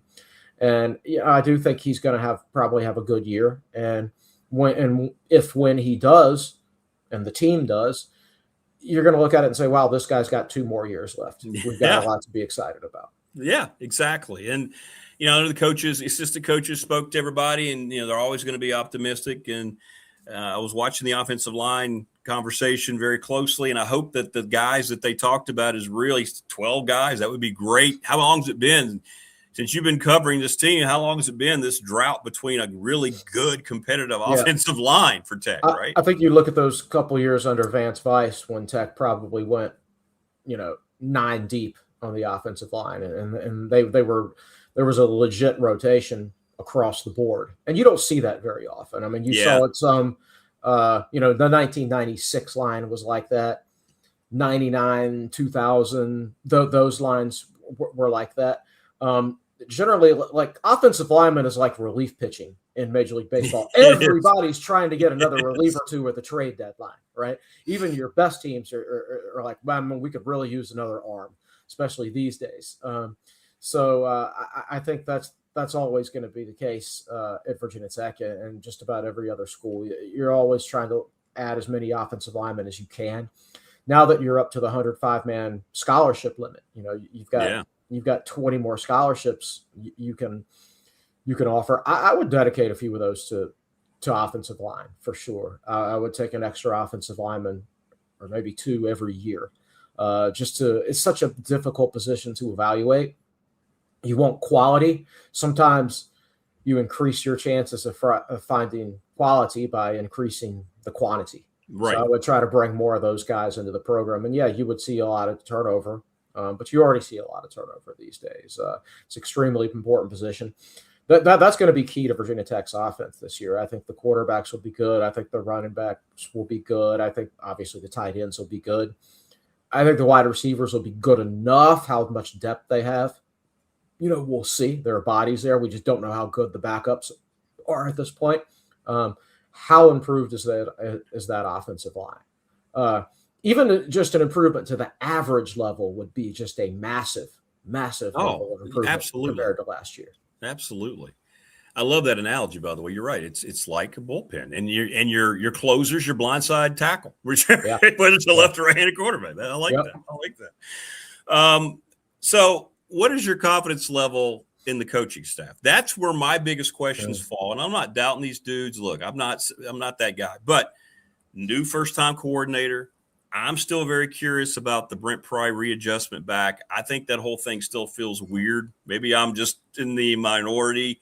I appreciate how much he loves the place, but this was a guy Tech couldn't wait to run out of town. He comes back in that role. The defense, I know it had Chris Marv's name on it as the coordinator, but that was Brent Pry's defense. I didn't see a lot that impressed me during those 3 years he was the head coach with that defense. It's not going to change a whole lot. So I'm asking you, what's your confidence level in the staff being able to come together and gel as quickly as it needs to? Yeah, regarding Pry, it's definitely one of those things where if it works out, it's brilliant. Yeah. If it doesn't, oh, man, like you put yourself in a position to have to fire that guy twice. Yeah. Nobody wants that. He's such a good guy, So if it doesn't work out and you get to that point, it's going to be easy to say, I told you so. Now, I'll say this, I thought in his 3+ years at Virginia Tech, I thought, is that right? Yeah, 3+. I thought the defense got the most out of its ability that first year when he was the guy running the defense. The first year, yeah. 2022. I'm not saying that was the best of those defenses, but that's the year where I think they got the most out of what they had. So I think he's capable. I think Franklin has upgraded his assistants for him, bringing in Sean Spencer as defensive line coach, Anthony Midget, a proven safeties coach. It's good to have guys with that level of experience. I don't think Pry did himself or Chris Marv any favors with some of the experience level of some of the guys he hired on the defensive side of the ball. Chris Marv, first-time coordinator, but also a very inexperienced coach in general. And, just some hires like that. When they promoted Xavier Adebe to linebacker coach, with very little experience, Prelo, who we all love, but, he never coached anywhere before Virginia Tech. Right. So it was almost like playing is different from coaching. So I think the staff has been upgraded. Offensively, everybody's curious to see what a guy like Ty Howell can do. You feel a little bit better when you have a first-time coordinator when the other coaches on the staff are so experienced, right? Right, in the same offense. Yeah, you got a very experienced head coach. You've got a very experienced defensive coordinator. You've got an experienced special teams coach. Your offensive analyst is the old Wake Forest offensive coordinator who really did an outstanding job down there. So your most inexperienced offensive coach in terms of his ability at his position is Ty Howell, as having never been an offensive coordinator before, but he's surrounded by a lot of experience. So like on the offensive line, he's got a really quality running backs coach, and so he's going to have a lot of help. Not that I'm suggesting he needs it. My gut feel is that one of these first-time coordinator hires will eventually work, right? It has to. Bud Foster was a first-time coordinator at one point. right? Right. And right. at Virginia Tech too. That was his first coordinating job, and That's right. I'm not saying Ty Howell's going to be the offensive version of Bud Foster, but we can't be adverse to hiring a first-time coordinator just simply because the last couple didn't work out. Because they do work out, they work out a lot. They don't always work out, but every coordinator that works out was one time a first-time offensive coordinator. So I feel pretty good overall about the coaching staff. Obviously, they got to get out there and show it on the field, but overall, I just think there's more football knowledge and just a better understanding of how to run a program with this group. And I thought for me that understanding came through during the Q&A at the Chamber event a few weeks ago with Franklin. And I love this, and I want to get your take because he looked at the people. I asked him the question about it, and he said, well, Rick, we're not a football team right now. He goes, we've upgraded what we see. We like what we saw in the spring because these guys don't know how to play. It's our job now to bring them here in August and get ready to go. We are so far away, from this thing even remotely looking like we envision it to look. And to me, I sit there and I go, you know what? That's what you want to hear because you don't want to just look across the country. You take all these sound clips. These coaches are always building up their guys and acting like things are so advanced and we're ready. He didn't do that. And I think for me, that was very refreshing. And I wanted to get your take on that because he's bringing his staff together saying, guys, that this thing's got to look totally different than what we just saw during the spring game. I think he's got a very, very high level of expectation for himself. And for those around him as well. And that goes back to what I said earlier about, his drive.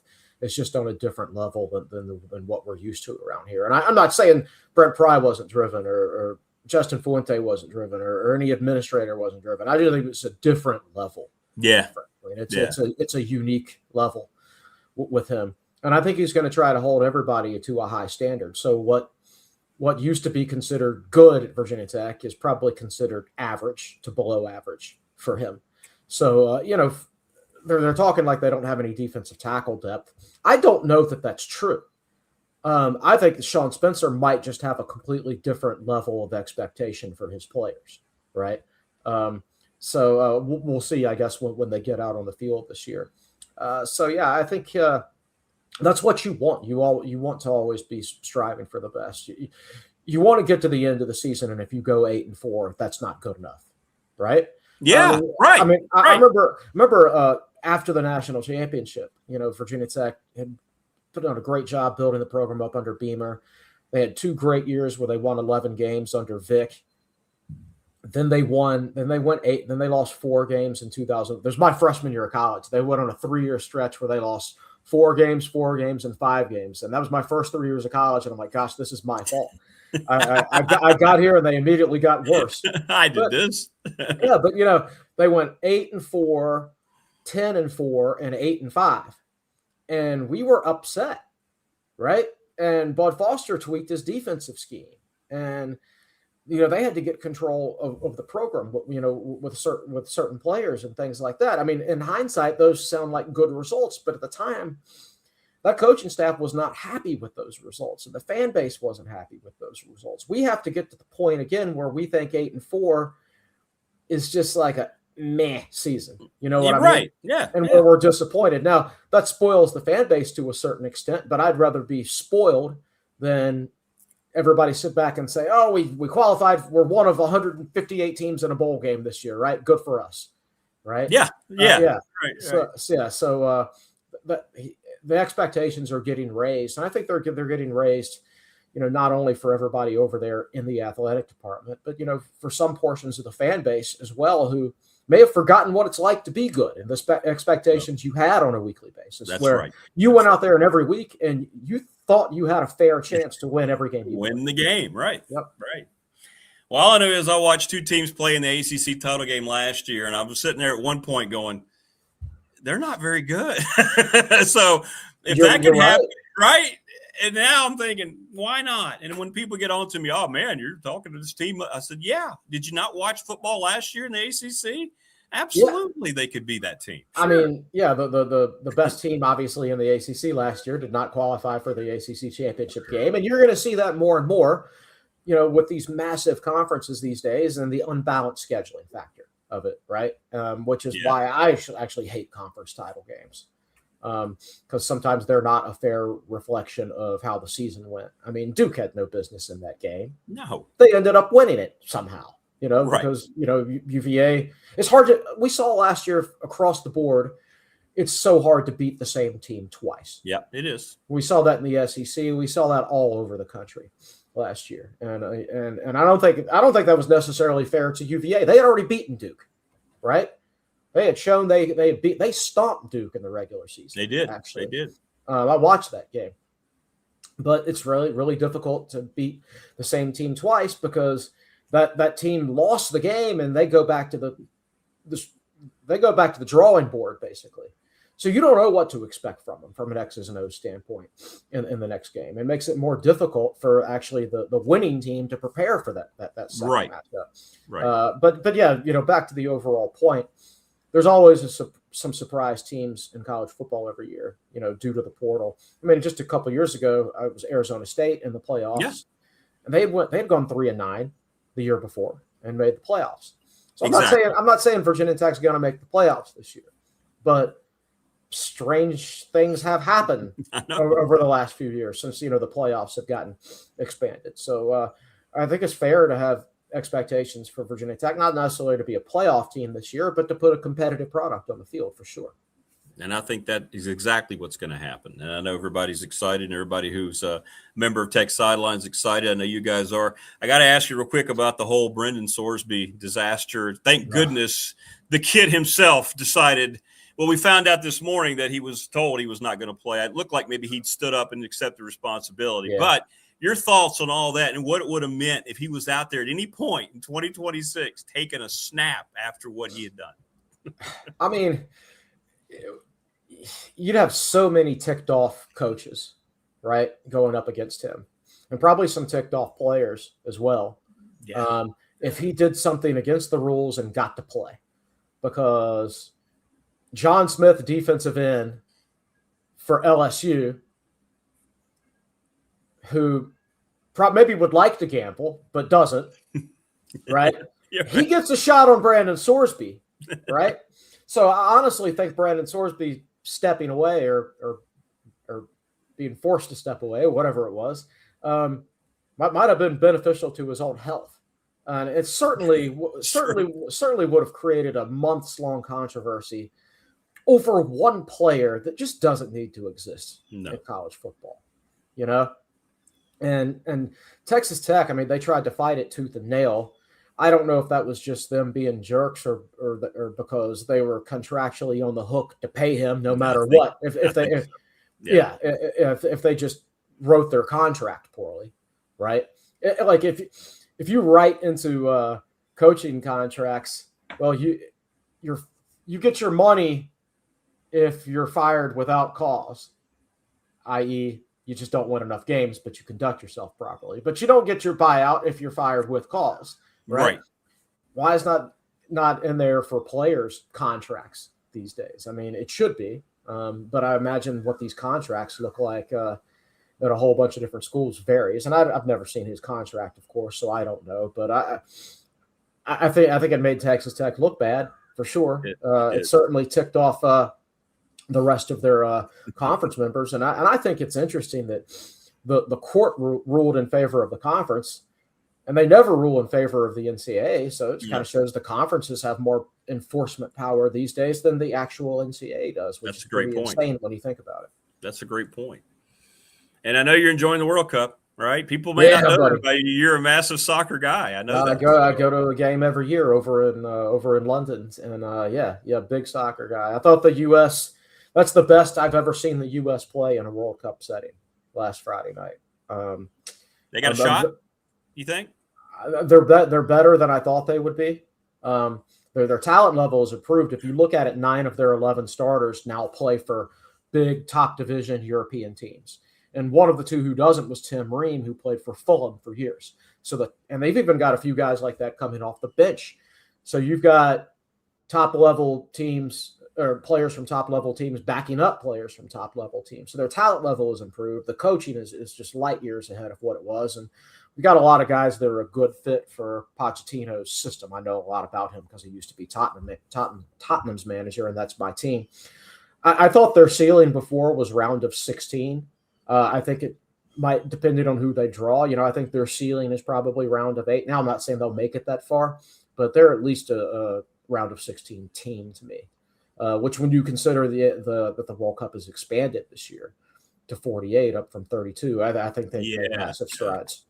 We'll find out more. Australia defensively will be a much better, much tougher opponent than Paraguay, but I really liked what I saw. I think that's great, man. I love the fact you center your trips around that. So you went and watched. Is that what you did when you went? Yeah. Went to the Tottenham game. Then I went to Austria, Germany, and Switzerland after that. So it was a nice trip. I'll tell you what, man. Once you spend about 10 days in the Alps, you come back and Brush Mountain looks like a tiny little hill, man. I don't think I'll ever be able to truly appreciate it anymore. Yeah, you're not going, boy, these mountains are big here. Wow. Right, disappointing. Yep. Well, Chris, thanks, man, for jumping on. I know what you guys are doing with your podcast and with Teal and the Bud Foster stuff, man. It's great stuff, man, as always. And I appreciate you coming on this morning. Great insight, as always. I appreciate you having me, Rick. Nah, thanks for coming in. You're welcome anytime, brother. Thanks, man. Take care. Have a great rest of the week. All right, man. There you go. Chris Coleman, he's the best. He's the best, man. Great stuff from him. Great stuff from him. Great take. Great takes all the way around. We're just rolling along here, man. David Smith, Chris Coleman. What a way to start. Well, he's the second half of the show, too. Well, thank Family Fencing, sponsor of our studios here in Ryan, 540-282-94. Get a free quote. Mark Hundley over 155 Walters Drive, the best chiropractor in the biz, sponsor of our chat room. He's the best. We're presented each and every day by Pulaski County Sports and Entertainment. Jonathan Sweet and Tim Miller. Stacey Compton will be on next week. Bud Foster will be on the first week of July. I talked with Coach yesterday. He's going out of the country tomorrow for a week, and then he'll be with us the week after. Little River Heating and Air, 1095 Radford Street in Christiansburg, 540-553-2971. Sorry. The attorney Ryan Pry brings you your fan question of the week, 701 West Main Street in Radford. Trust and Estate Planning, National Bank member FDIC, the exclusive banking partner, me, and, of course, this program. Travis Williams, Professional Door Incorporated. Lots of great stuff to tell you about as they begin year 40 coming up in Dublin, right across from New River Community College. ReadySetFund.com. Hut. Bob Chris, BOBCRST11 at Gmail. Your organization, school group, church group, whatever it might be, you can raise money in a week, 5 days. Floyd County Girls Softball raised $4,300 for new uniforms and gear through a series of text messages. Sundown Electric, excellent reputation, long list of satisfied customers, 5-star reviews, everyone. Go look at the site if you don't believe me. Superior craftsmanship, attention to detail. Reach out to the Smith brothers. Don't forget, we're going to be doing the bash at the NRV Super Bowl. And we talked about what they're doing for the backpack program on the 27th. They have a July 4th special, 382-5525. And, of course, Lawson's Mobile Home Supply. It's 1997. 540-381-8011. Give James Lawson a call or go by 300 North Franklin Street in Christiansburg. Somebody who everybody wants at the bash is this gentleman, another Radford University Hall of Famer, Ron Shelburne. I'm going to go ahead and commit you to the bash in July at the Super Bowl because I know you bring a mean bowling game. Absolutely. Well, you were talking about our old friend Mark Hundley. And all of a sudden, I'm like, oh, yeah, I need to go see that guy. So, yeah, I might have one role in me. I can picture this going up there in good form and in the back just bam. So, Boom. If I'm at the bash, Mark Hundley needs to be there. We'll have Mark there. Yeah. Oh, yeah. Yeah, for medical attention, not as a sponsor, not as a great guy, but and if I'm the only one who has that fear, I'm going to call you out. For medical attention. I love that. That's it. Well, how you been? How's your summer going? Everybody good? You guys, you always seem like you have a big trip planned. You going anywhere? Or have you already been? No, did I miss it? No, we're really going. Well, we're going to D.C., going to Chicago one time. But, staying relatively close to home, because we were looking for cool climates. So, what better thing to do than to go to our nation's capital, but I am very proud of that nation's capital. 250 years. What better place to celebrate it, you know? So, but hey, you're the one with the big summer. Congratulations, Mr. Newlywed. How about that? What's going on with that? That is awesome. What am I? That's awesome, Yeah, man. Congratulations. Yeah. And you got to meet her in West Virginia. Remember we were up there? Was that where we met? Was she with me? I think so. Met you and Terry, your beautiful wife. So yeah. So yeah, it's good, man. It's good. 10 days in, brother. We're good. I can handle this 10-day thing.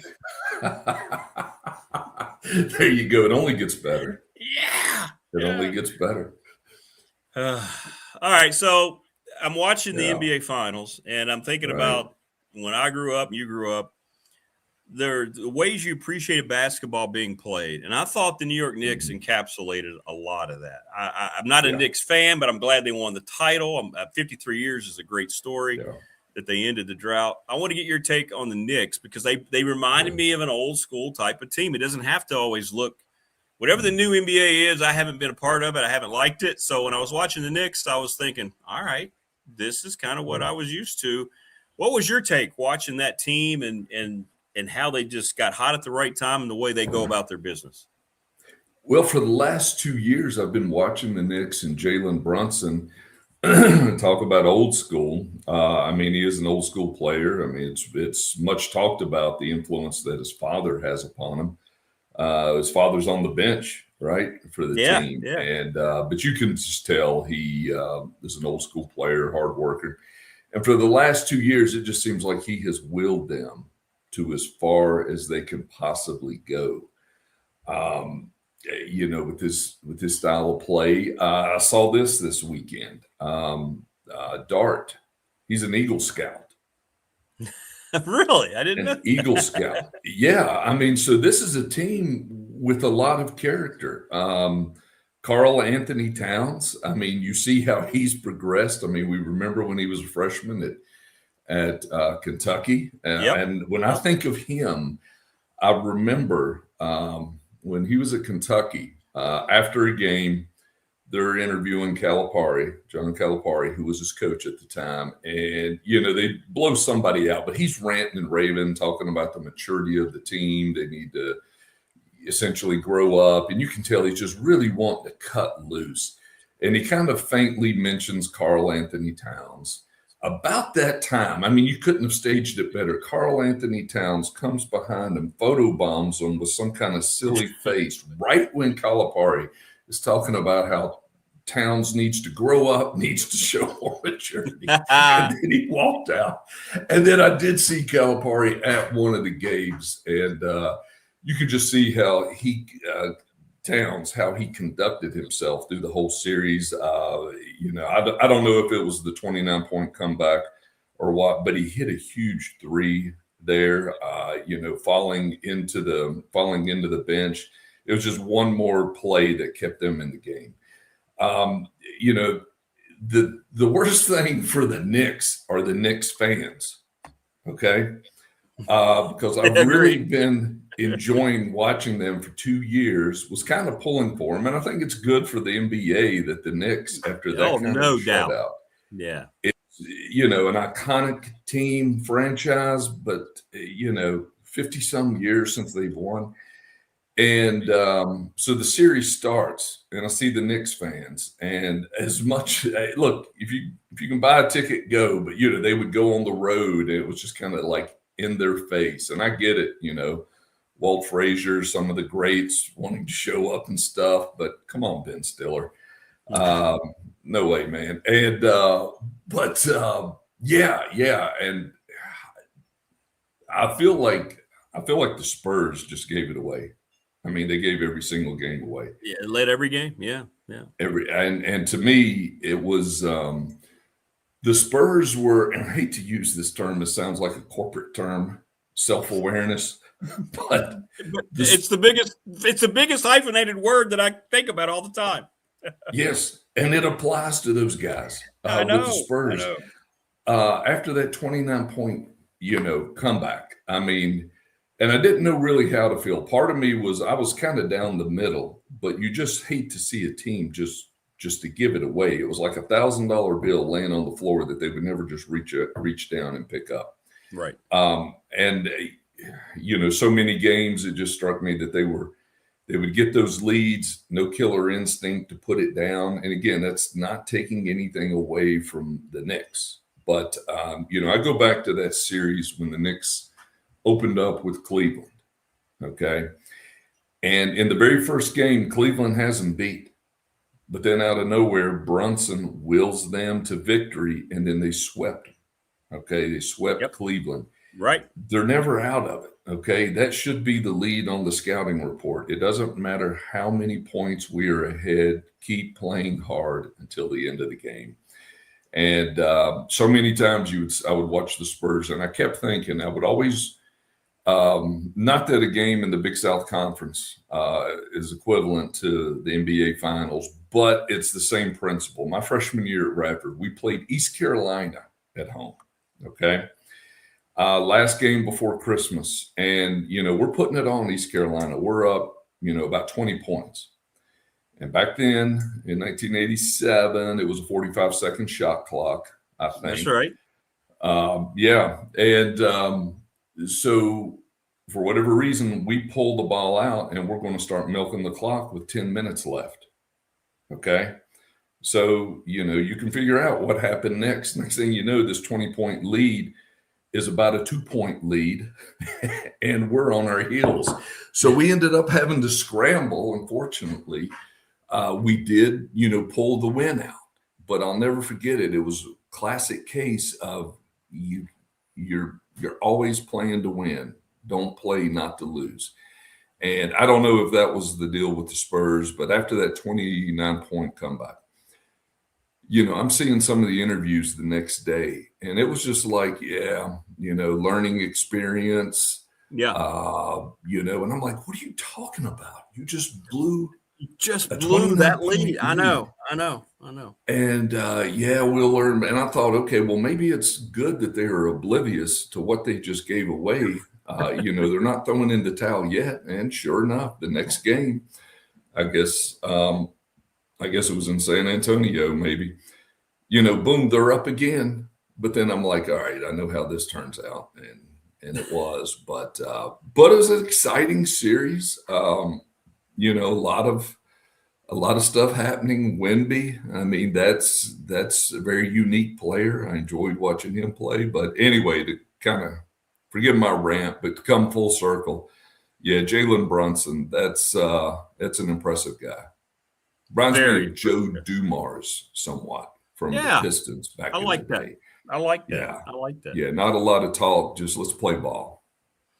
And how bad can the Dallas Mavericks feel right now? Because in the same draft, they took Luka Doncic and Jalen Brunson. And there's Luka now with the Lakers, and then they gave up on Brunson or watched him walk away. They have to be just thinking, wow, what's going on with that? How did we do that? Yeah. Yeah. No, there's a time for self-reflection. I know we hey, we're living in the windshield, not the rearview mirror, but occasionally you kind of do need to look back and say, okay, what could we have done better? And let's try not to repeat that mistake again.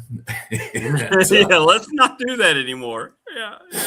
Oh, yeah. Yeah. So Mark Cuban, I guess he still owned the Mavericks at that time.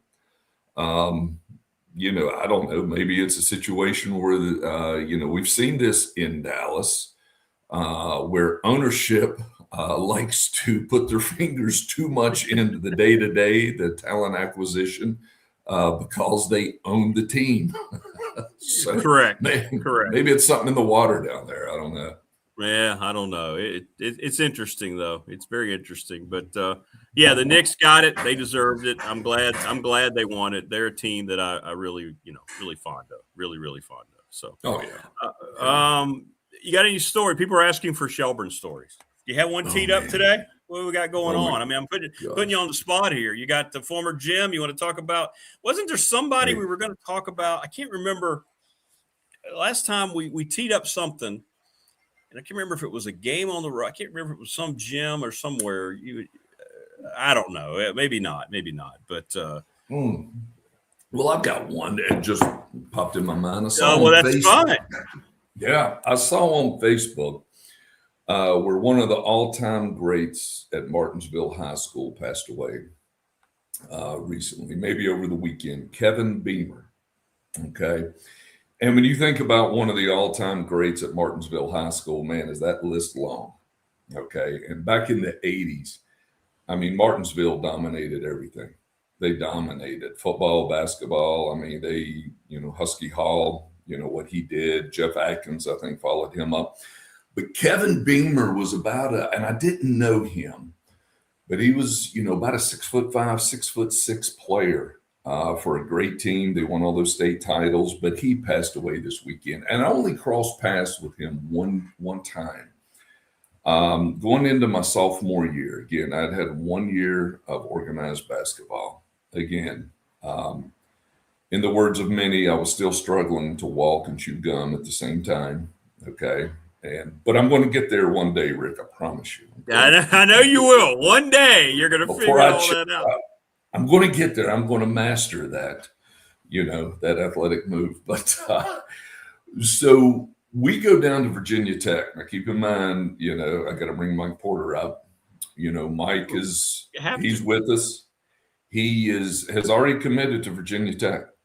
I mean, halfway through his junior year, he committed to Virginia Tech. I remember reading about it in the paper, and I was like, wow, that was early. So Mike is actually spending the summer down at Tech, okay? So we get invited to this team camp, and, man, there were some ballers there. There was a team out of Knoxville, Tennessee that had a 6'11" guy named Doug Roth, who ended up having a great career at UT. I don't know where he went after that, but I never seen a guy who was 6'11". And Mike Porter's around there, and I mean, just doing his thing. And on a Friday night, we played that Martinsville team, and I remember, crossing paths with Kevin Beamer right there. And even in a competitive situation, not that he was threatened by me by any means at the time, but was just such a good guy, as all those players were. I was struck by just what good sports they were. They played hard. They went hard. You could tell, super athletic. But then again, I mean, this is a ragtag group that they threw together for this team camp. And, Mike Porter pretty much single-handedly willed this team to beating Martinsville in this. Essentially, I mean, it was as close to a pickup game as you could get in a camp in an official setting. And so that was, hearing about Kevin Beamer, that was the first thing I thought of this weekend when I saw on Facebook that he had passed away. And just for what a good person the guy seemed to be, and then just his athletic ability and so forth. And and it's here in the summertime. You think back to the times when you came up. And to me, when I think of summer and I think of basketball, because players are made in the off season, right?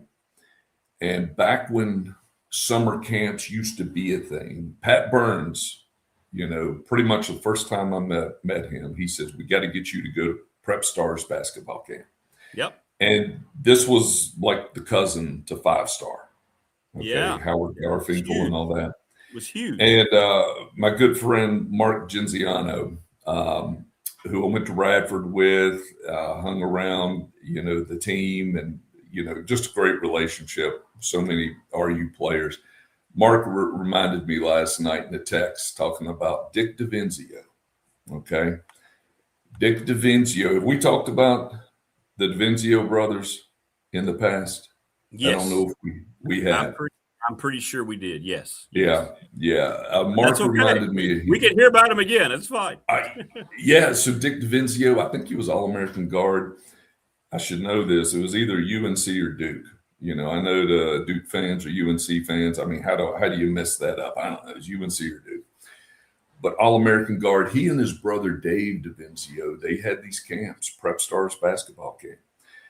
And $295. Okay, I square belled a lot of hay to generate the money.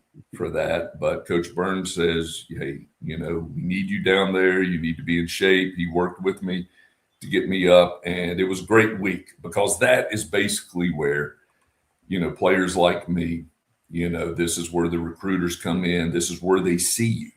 Okay. This is where they see you. You can't, if all you're doing is playing hard in the RVD and expecting college recruiters just to walk in any night and see you, it's a long wait. The phone isn't going to ring. So you go to these camps. And so Dick DeVenzio, he ran the camp, and it was great for me because that's what ultimately led me to a scholarship at Radford. That was where the interest came.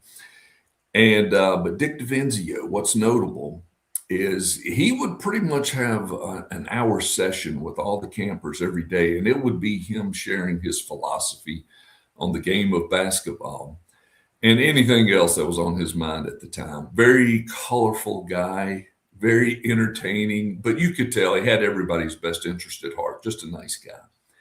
He was an advocate, and keep in mind, this is 1986, of players being paid.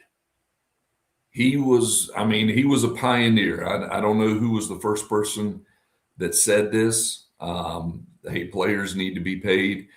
But he was carrying the torch back in the 80s. And I remember reading articles years after that, how he was he had it in his mind how he was going to do it. In his mind, it needed to be a revolution. It needed to almost be a walkout of college athletes across the nation. That they're not going to play until they get paid. And anyway, he ended up passing long before his time. And he passed away, but I thought, man, I wish he was still around to where he could see this. And just to see how NIL, and again, there's a lot of things in college sports that are not right. Yes. Whether or not they get it figured out, it sounds like it's always going to go back to the court system. But I know that he would really be happy to see that. And I have my own opinion on why things are the way they are and kind of in a chaotic situation right now in college athletics. But we'll just leave it at that. Well, you know what? Let's get into that next time. I'd like to tap into, because this thing's not going to go away. I'm sure it'll be very relevant. We may have you on again, but I'd like to get your take on all that, because it's not. I don't think anything's going to change anytime soon, and it's disappointing. It's disappointing where that is, but. It's funny. I was going to tell you, I don't know if I've told you. So we've talked about Michael Porter a lot, and everybody knows. Every time we talk about him, I have people going, man, Michael Porter. So Cole Wilder, who does the games with me now on ESPN Plus. Of course, you started out my first partner at Radford. There you go. And then Ron, he divorced me. I know that's why this whole marriage thing. He left me after a short time. Leave the D word out of this, man. I was holding you back, Rick. I was holding you back. But he heard us talk about Mike Porter. So he sent me this text a couple months ago, 3 months ago. He's like, oh, Mike, you guys talk about Mike Porter. Was he really – Mike, come on. You guys – there's no way this guy was And so David Mabry sent me one of the Virginia – his group, the Legends group. He sent me this 5 to 7 minute highlight reel of Mike Porter. He goes, why don't you show this to Cole? And so I copied and pasted and showed Cole. And I said, here you go. By the way, you heard us talk about Mike Porter. Watch this and then get back to me. So I sent it to him. I didn't hear from him until the next morning. And he's like, Rick, I owe you and Ron a massive apology.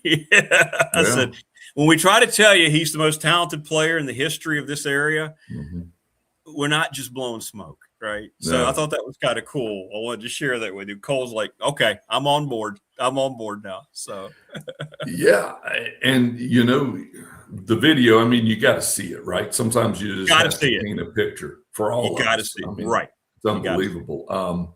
But if you want to see it in print, Ray Cox wrote an article many years ago. He was still working for the Roanoke Times.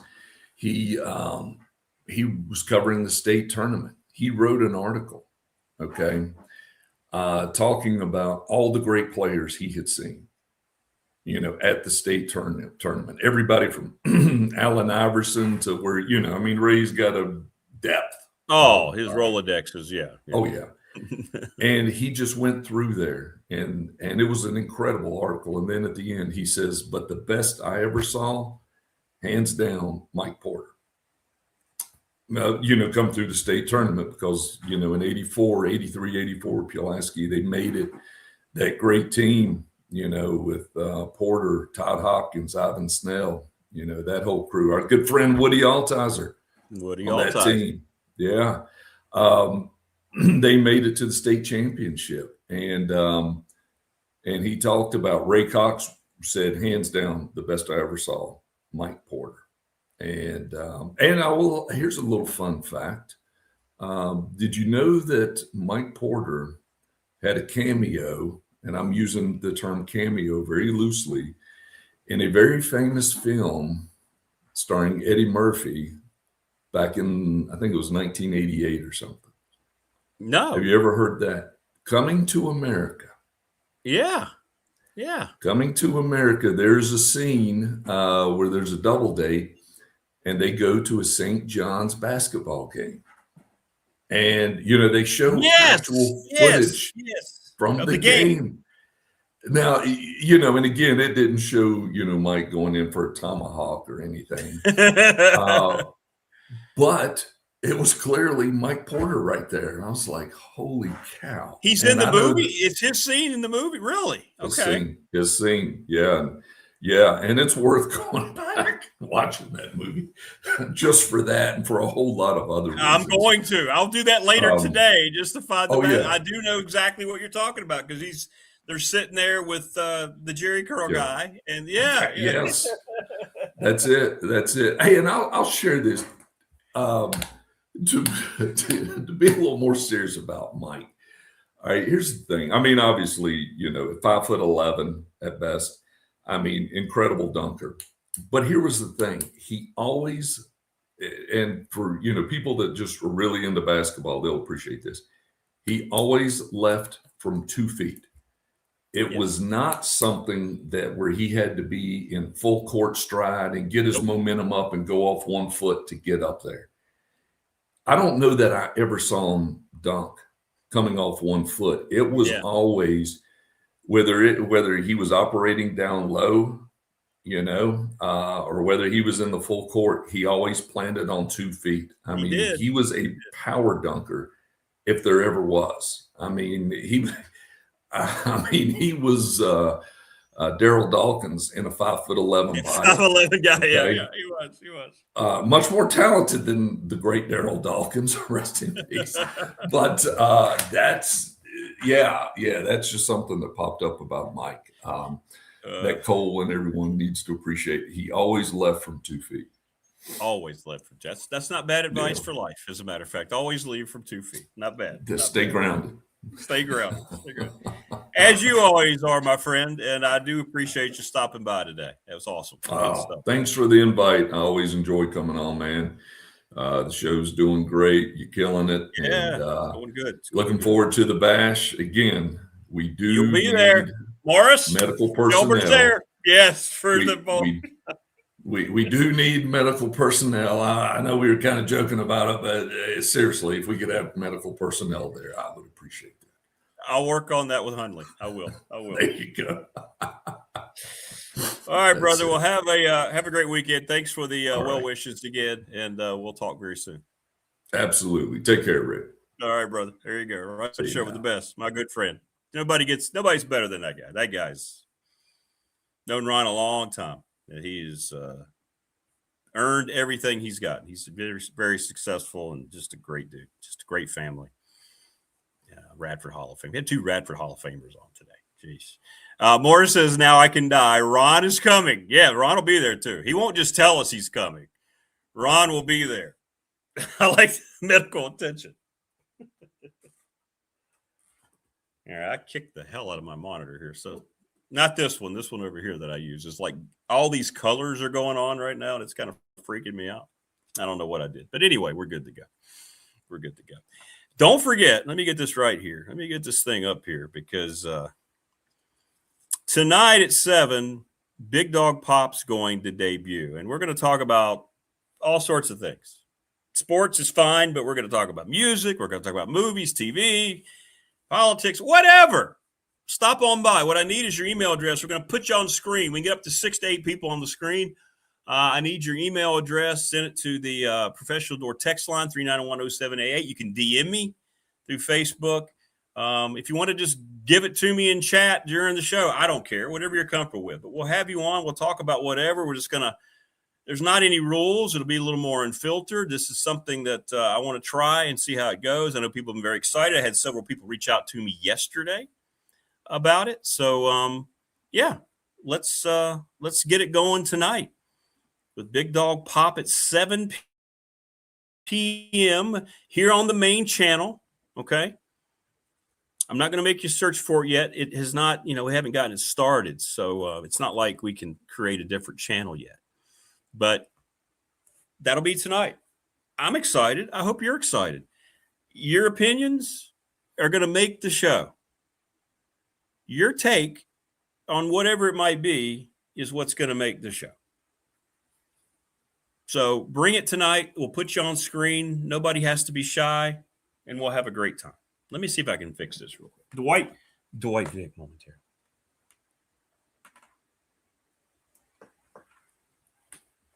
Okay, I just cut it off. I just hit the off button. We're gonna see if that works. So come on with us tonight. We'll have a great time on the program. BDST Pop. 7 o'clock tonight. And I think it'll take off.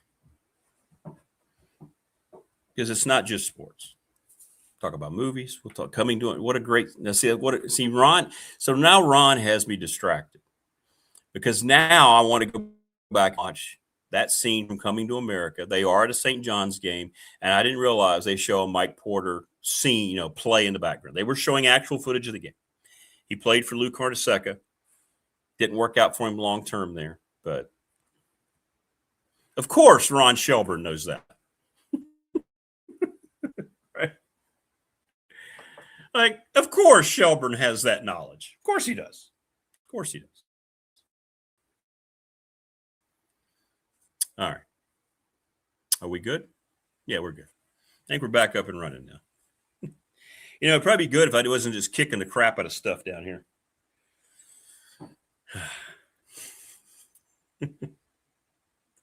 Thanks to all of our sponsors, Lawson's Mobile Home Supply, the NRV Super Bowl, Sundown Electric, the Ready Set Fund. Thanks to Top Shelf Apparel, Brandon up in Dublin. You want a t-shirt, hit me up, $20. Professional Door Incorporated, sponsor of our text line, National Bank, member FDIC, my exclusive banking partner. The attorney Ryan Pry, our BDST fan question of the week, Little River Heating and Air. Of course, we're presented each and every day by Pulaski County Sports and Entertainment. We've talked a lot about Mark Hundley, McClellan Chiropractic. He will be on hand to supply bowling skills, but also medical attention. Mark's like this sneaky, he's one of those guys that's good at everything, by the way, Mark Hundley. Just this natural athlete, he's a great golfer. He skis like he's been training for the Olympics. And you're going to see Mark, he probably hasn't bowled in 7 years. He'll go and he'll bowl like a 263. Family Fencing, sponsor of our studios. The Bash is coming up in July, man. It's going to be a lot of fun.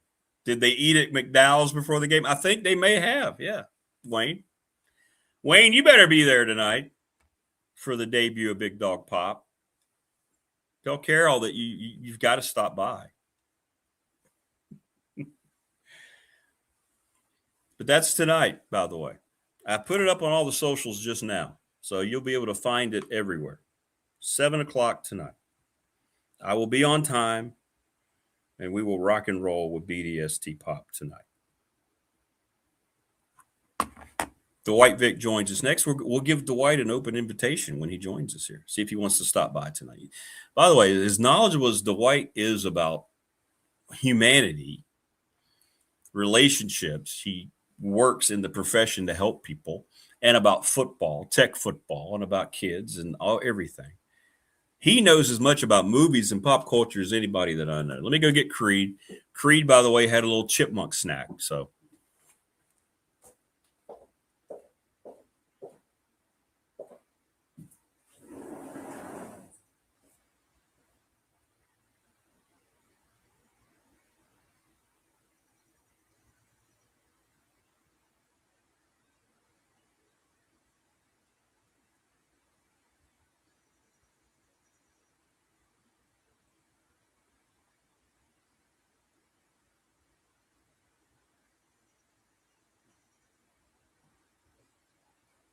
I know.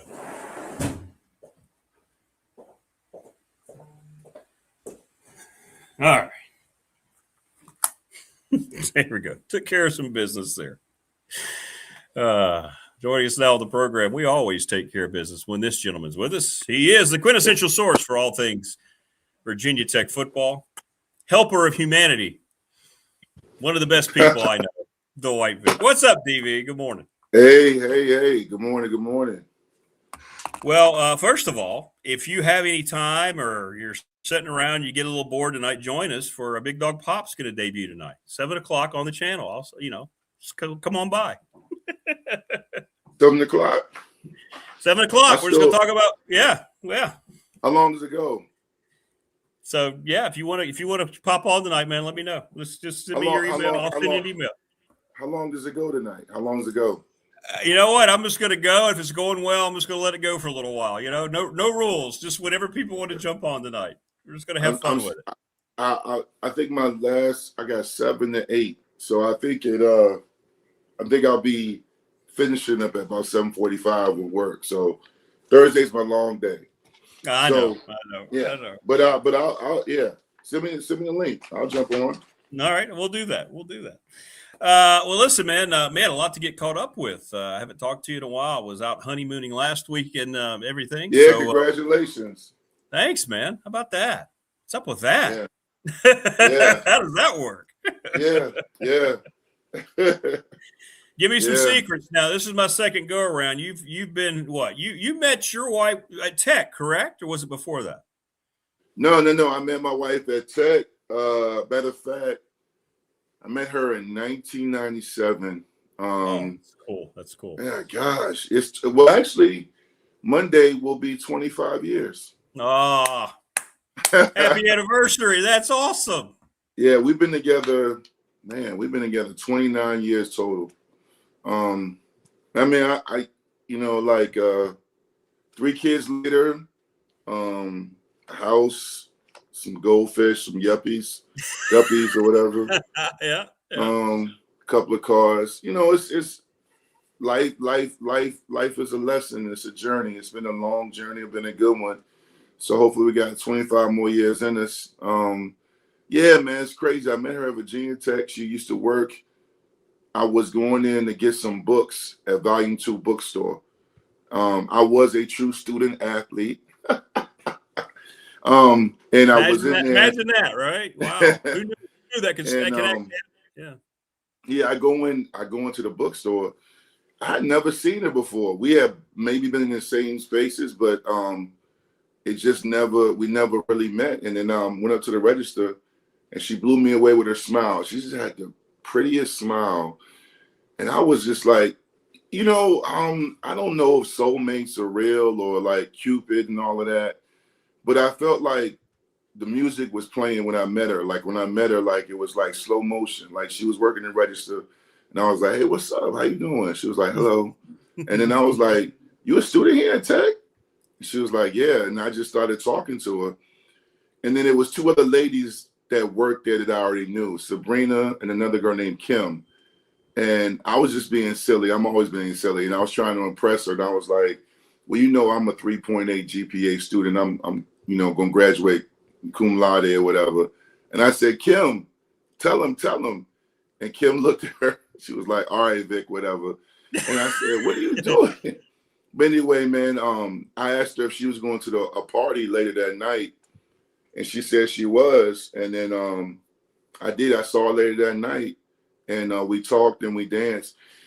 And it was like I kept seeing her after that. I kept running into her. And I got her. No, she took my number. She said she would. I was that kind of threw me off a little bit. She said, I'll take your number. And she called me. At that time, I was living in Fox Ridge Apartments with my 2 roommates. And then next thing you know, man, 97, 98, 99, got married in 2001. And she was from Northern Virginia. So she should have ran track. She talking about my 3 kids being athletes. My wife was she's from the DC area, Northern Virginia, born in DC, lived in Northern Virginia. She was all met track and she was a sprinter and she was a great runner, but she didn't want to run track in college. She came to Tech initially as an engineer major. So she didn't want to run college. At that time, if I'm being blunt, which I try to be, yes, you are. Tech's track team back then was trash. Not like it's very, very good now, but she was like, she just, being an engineer major at Tech was a challenge enough. So she didn't run, but she still watches track, still loves track. She loves sports. She was perfect because she was gorgeous, but she knew and loved sports. So you could talk to her now. I'll never forget the 99 season. We're at Mike's apartment, hanging out with Mike, Terrell Parham, and also Emmett Johnson. And I'm already done playing now. I'm actually working out with Mike Gentry in the weight room. And she told Mike, she said, Mike, I'm telling you, you got to start looking for the tight end. The tight end is always open. And Mike your wife said, yeah, Mike said, for real, Shanice? He said, for real? She said, yes. Next game. This is a true story, man. Next game, he hits Bob Slowikowski for a long pass and Browning win as well. And she was like, I told Mike it was, and I'm telling you, because it wasn't like he wasn't throwing to the Titans before, but it wasn't like he did afterwards. Again, knowing Mike, he's so humble. He'll tell you Shanice played a part in that. But now I got a great wife, man, a great mother, a great friend. It's not always easy, man. Like, it's not always roses. Sometimes it's a challenge. Sometimes you bump heads. Sometimes you question if you're doing the right thing, if it's working out.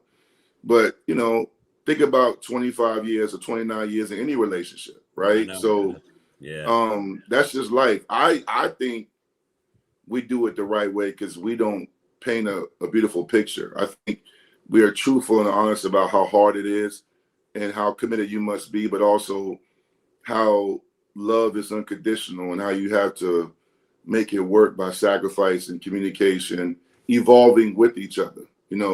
Yes. We were totally different people in 1997 driving around Blacksburg and Christiansburg. Totally different people. But the essence of who we are is who we are. So, yeah, man, 25 years Monday is insane. That's awesome. Well, it says a lot for you both, man. And how much do you ever, I'm sure you do. You're one of the most introspective people I know. Do you sit back sometimes, like, when you interact with all these folks that you help and what you do, how much has that helped you in your own personal life? When you go into your marriage as a father, as a husband, how much do you just kind of rely on that, right? And think about what you're telling people and how you can apply that or whatever that's got to just be a terrific resource for you. Yeah, it is. And I'm glad you said that because I tell my clients and my patients that my style of therapy, counseling, and mentoring is collaborative. And I learn from them just as much as they learn from me. And I feel like you can't be a great clinician or you can't be a good professional if you're not fully in grasp of like what your craft and what you're doing. It's like if you're coaching somebody, you should be learning from your players just as much as they're learning from you. So obviously I've coached off and on high school and youth sports as well. But when I'm helping people, I'm in the moment, I'm helping, but I'm also learning about, because I do marriage therapy, family therapy, individual counseling. I work with high school kids, and I always reflect on my day or my cases. I think I learned the most from my couples and my families because I learned, oh, this actually could work. Or I probably need to look at myself as a father. Have I always been present? You talk about like mental health and mental illness. It can happen to any of us. So I try to practice self-care. I also try to make sure I'm enjoying what I'm doing because it's so demanding and it's so hard. So I try to make sure I'm enjoying it too. So it's taught me not to judge people. I think when, it's funny on your show and in this world we live in, people talk about how much money, the Knicks made, or revenue sharing, or NIL, or Wembanyama, or whatever, the Celtics, and when you're on my side of the fence, not that I have a lot of money, because I don't, but I've been around millionaires. I've been around people that have a lot of money, and I have a lot of clients that don't have that much money. Right. Here's the catch. Whether they don't or they do, the ones that have peace of mind are the ones that realize in life, you have to make the most of it and not get caught up on what you don't have. I think a lot of people assume when they see someone that has millions of dollars or they making a lot of money, it doesn't mean they're happy. I tweeted yesterday or 2 days ago, I posted, high school female and student athletes, female and male athletes, please use your resources and take care of your mental health. I think a lot of people need to do that, because money is not going to make you happy. No. It's just not. And I think that's what I realized the most in helping my patients and clients, is that, like, you think about somebody, I have clients that live in Reston and Herndon and Falls Church that live in $1 million homes, but the family can't communicate, or there's always dysfunction. So money doesn't make them happy. They would rather, Rick, there are people that look at you right now and look like, hey, you got a great life because you have a family, you have a beautiful wife. They would trade places, right? I give you a story I use in therapy sometimes, right? I do this more in group therapy, but if you took a group of people and you said, write down 2 or 3 things you hate about your life or your biggest problems, and you balled them up, or you put them on a piece of paper and you put it in the middle of the circle or a hat and you shook it all up, and then you took someone else's problems, most likely you're going to see their problem and wish you had your old problem back. That's a great right? point. Yeah. So when we wake up every morning, we got life. There's somebody right now on dialysis. There's somebody right now getting chemo. There's somebody right now that just got a leg amputated. Right. So it's all about perspective, right? No, it's a great reminder. It is, and so correct. And you're right. Chris Lester said that Dwight's counseling style is like Denzel and Antoine Fisher, right? It's kind of, it's right. Hey, but that is like, I am very versatile. I've had sessions where I do that. I also have sessions like in The Equalizer, when he grabbed that one kid up and he put the gun to his face. He said, what you gonna do? You can't blame it on your environment. You can't blame the white man. You can't blame this man. He said, all them boys upstairs are liars. And, he confronted him. You remember that scene? Yeah, I love those movies. I love Robert. He's one of my favorite all-time characters. Denzel's my favorite actor, so that character I'm just always. Yeah, so like I have style when I take these young men I work with, black and white, and I confront their thinking errors. But then I also have young ladies I work with. I have bipolar patients. I have schizophrenic patients. I have clients I'm helping get through divorce. I'm having couples I help reunify their marriage. It just depends, but I'm versatile in my style of counseling. I think that's what makes me relatable. Absolutely. Is I can go in any environment or deal with pretty much any client. It's funny too. I don't know if this is directed to you, connected to you, but the last 2-3 months, I've gotten 4 clients from Southwest Virginia. Hey! Yeah. I got 2 from Blacksburg, Roanoke. It's crazy. Yeah. Oh, I love that. Well, I won't necessarily take credit, but I think that's pretty cool. That's pretty cool. Yeah, man. Yeah. Well, I liked it. And what you brought up too I think is so key. And I had to learn this as a younger person when I grew up to be a man, is the judgment part. You can't walk around thinking that you're in high authority over anybody in any aspect. You just have to look at your own self every day and try to be better than you were. And I know that sounds like a cliche, but it's so true, because just like what you said, you never know what somebody's got.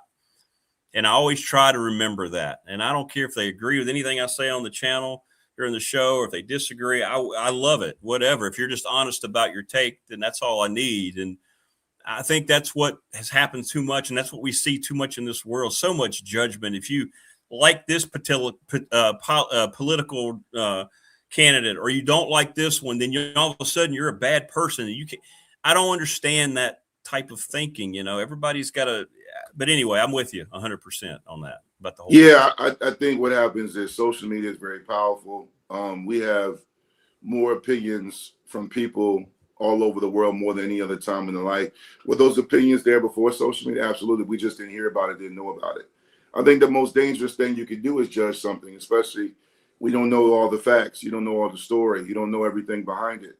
I think a lot of people, man, one of my best, I don't want to mess this line up, but in one of the Batman series, one of the movies, the Butler, I think it was when he was dealing with Bane. Yeah. And Alfred tells Bruce Wayne the story about the guy that was trading the jewelry or the jewels for fruit and just, right? And he tells Bruce Wayne is trying to figure out what makes either the Joker or Bane, what makes him tick. And Alfred tells Bruce Wayne, who's also a Batman, some people just want to see the world burn. That's right. And Bruce is standing there like, damn, Alfred always drops gems. I'm telling you. Now think about this. Bruce Wayne, to tie in my point, I'm about to make a strong connection here. I love it. Bruce Wayne learned more as a billionaire from his butler and his experience than any other part of the Batman movies and series. He learned more from his butler, not some consultant, a butler. Because Alfred would watch him mess up his deal with Rachel. He would see Bruce Wayne self-sabotage or drink himself to sleep. And he would also see him trying to figure stuff out. He would just make a simple statement and you would figure things out. And I think that's kind of like what happens when we look at stuff from afar. We can't tell who is who, so we become fools in judging because we don't know the story, right? Don't know the story, right. That's why sometimes I'm reluctant. I see people, especially when it comes to sports, good Lord, you see all these people now, everybody's got headphones and a microphone, everybody's got a platform, but they don't do that research. They assume. I think the most dangerous thing now is that if I come on with AI as well, if I come on a show, or if I come on a social media app and make a statement and say, this person's racist, this person touched me, this person's embezzling money, it becomes factual. And we have gotten lazy as humans. We've gotten lazy as journalists or fathers or mothers, and we take everything for face value without actually being patient in our due diligence and doing research or seeing something play out. We can't 100%. Wait. We have to know, and we assume, and we don't know. And it's just so dangerous. It is so dangerous. And that's why social media can be such a curse or such a problem. And we just, that's why I try to focus on me and who I help and my own family. And one thing, if anybody's watching and listening to what I'm saying, I would say this too. Give your attention and your energy to situations or people in which it's reciprocated. Like, stop consuming yourself with trying to focus on every negative aspect or every murder or every crime or every racist situation or every problem going on. You're going to overwhelm yourself. Find out ways where you can literally make Monday, Tuesday, Wednesday, Thursday, Friday, and the weekend a better day for you and someone else. 100%. Right. You can spend more time texting your grandmother, calling her, checking in with your children than you can arguing about who's better between LeBron and Michael Jordan. Right. I've seen 53-year-old men on Facebook group pages go back and forth about LeBron versus Jordan and Kobe for 4 hours. How do y'all have the time? Or I've seen people go back and forth about Trump and Biden, and they will go on and on and on. You could have written a screenplay by now. Again, even on a simplistic level, UVA and Tech fans. You know what's funny about UVA and Tech fans? I love it. I'll sit back and watch them go back and forth. And I'm like, hey, listen, I played in the era when both teams were ranked and they were relevant and they played meaningful football. UVA had their best season in school history last year. Before that, Pry and Elliott were on the hot seat. And UVA and Tech, in the grand scheme of things, are irrelevant. If you're not winning, what are you arguing about? Who's the best mediocre team? Who's the best? What? So if you want to spend 4 hours on X and Twitter talking about it, good. You know what I'm saying? Good for you. I'm not doing that. I'm going to talk about something that's relevant.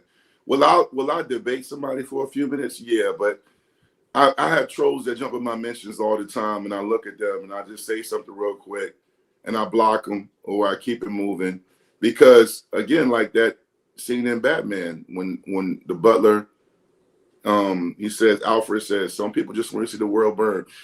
Rick, there are people that wake up every day. There are two types of people. There are people that wake up every day and they want to do something good. They want to work hard. They want to make the world a better place, or they want to make life better for themselves and their family. And you have people that wake up and they're miserable and they project and all they do is hate and they 100%. Spread negativity. You got to choose who you surround yourself around. That's right. That's 100% right. Your circle is the most important thing. And, you hit it on the head. Facts don't matter anymore. Not to me and you. I'm talking about the media. They don't care. They don't care. They're feeding into the think tank of what they want to project about themselves into what they're reporting. Doesn't matter whether something's true or not. You hit it on the head. Somebody, I believe that ideology. So that's got to be true, because the other side can't have anything that they can add to the conversation because I don't agree with it. So this is factual. There's no facts attached to it, but this is factual. He's a terrible person because they said so, because I voted that way. Right?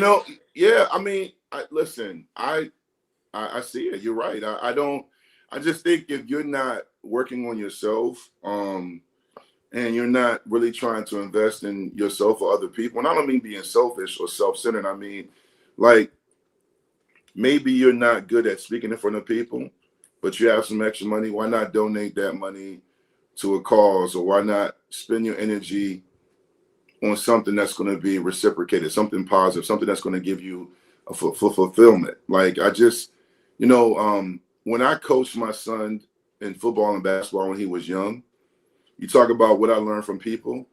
I learned so much for those players I coached. Some of those kids, each one had a different situation.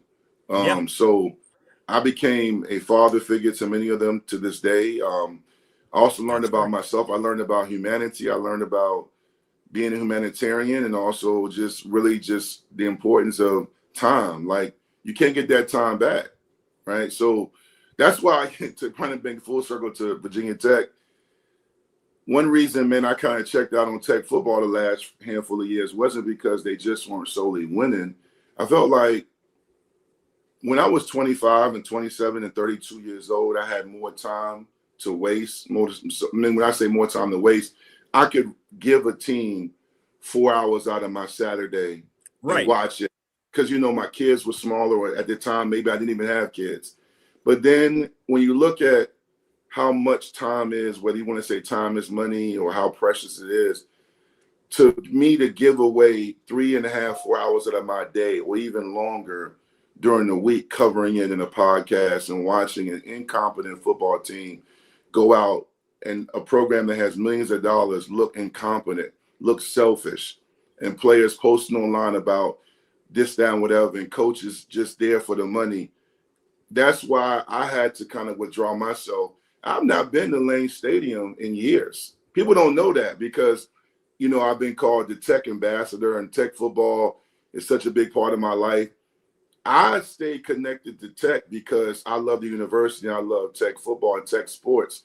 But when I say I cooled on them, I started watching the game and was just watching it. And I wasn't a fan anymore because I knew they were going to let me down. I knew they were going to mismanage the timeout. I knew they were overpaying a lot of college football players. I knew that this guy should not be the offensive coordinator. I knew this guy was in over his head. He was hired because he was your friend from 1999, and he didn't earn that job. Right. So the truth of the matter is, because I care too much, I'm guilty of caring, and I invest in anything I do, my emotion, my soul, I'm not going to waste it on this trash.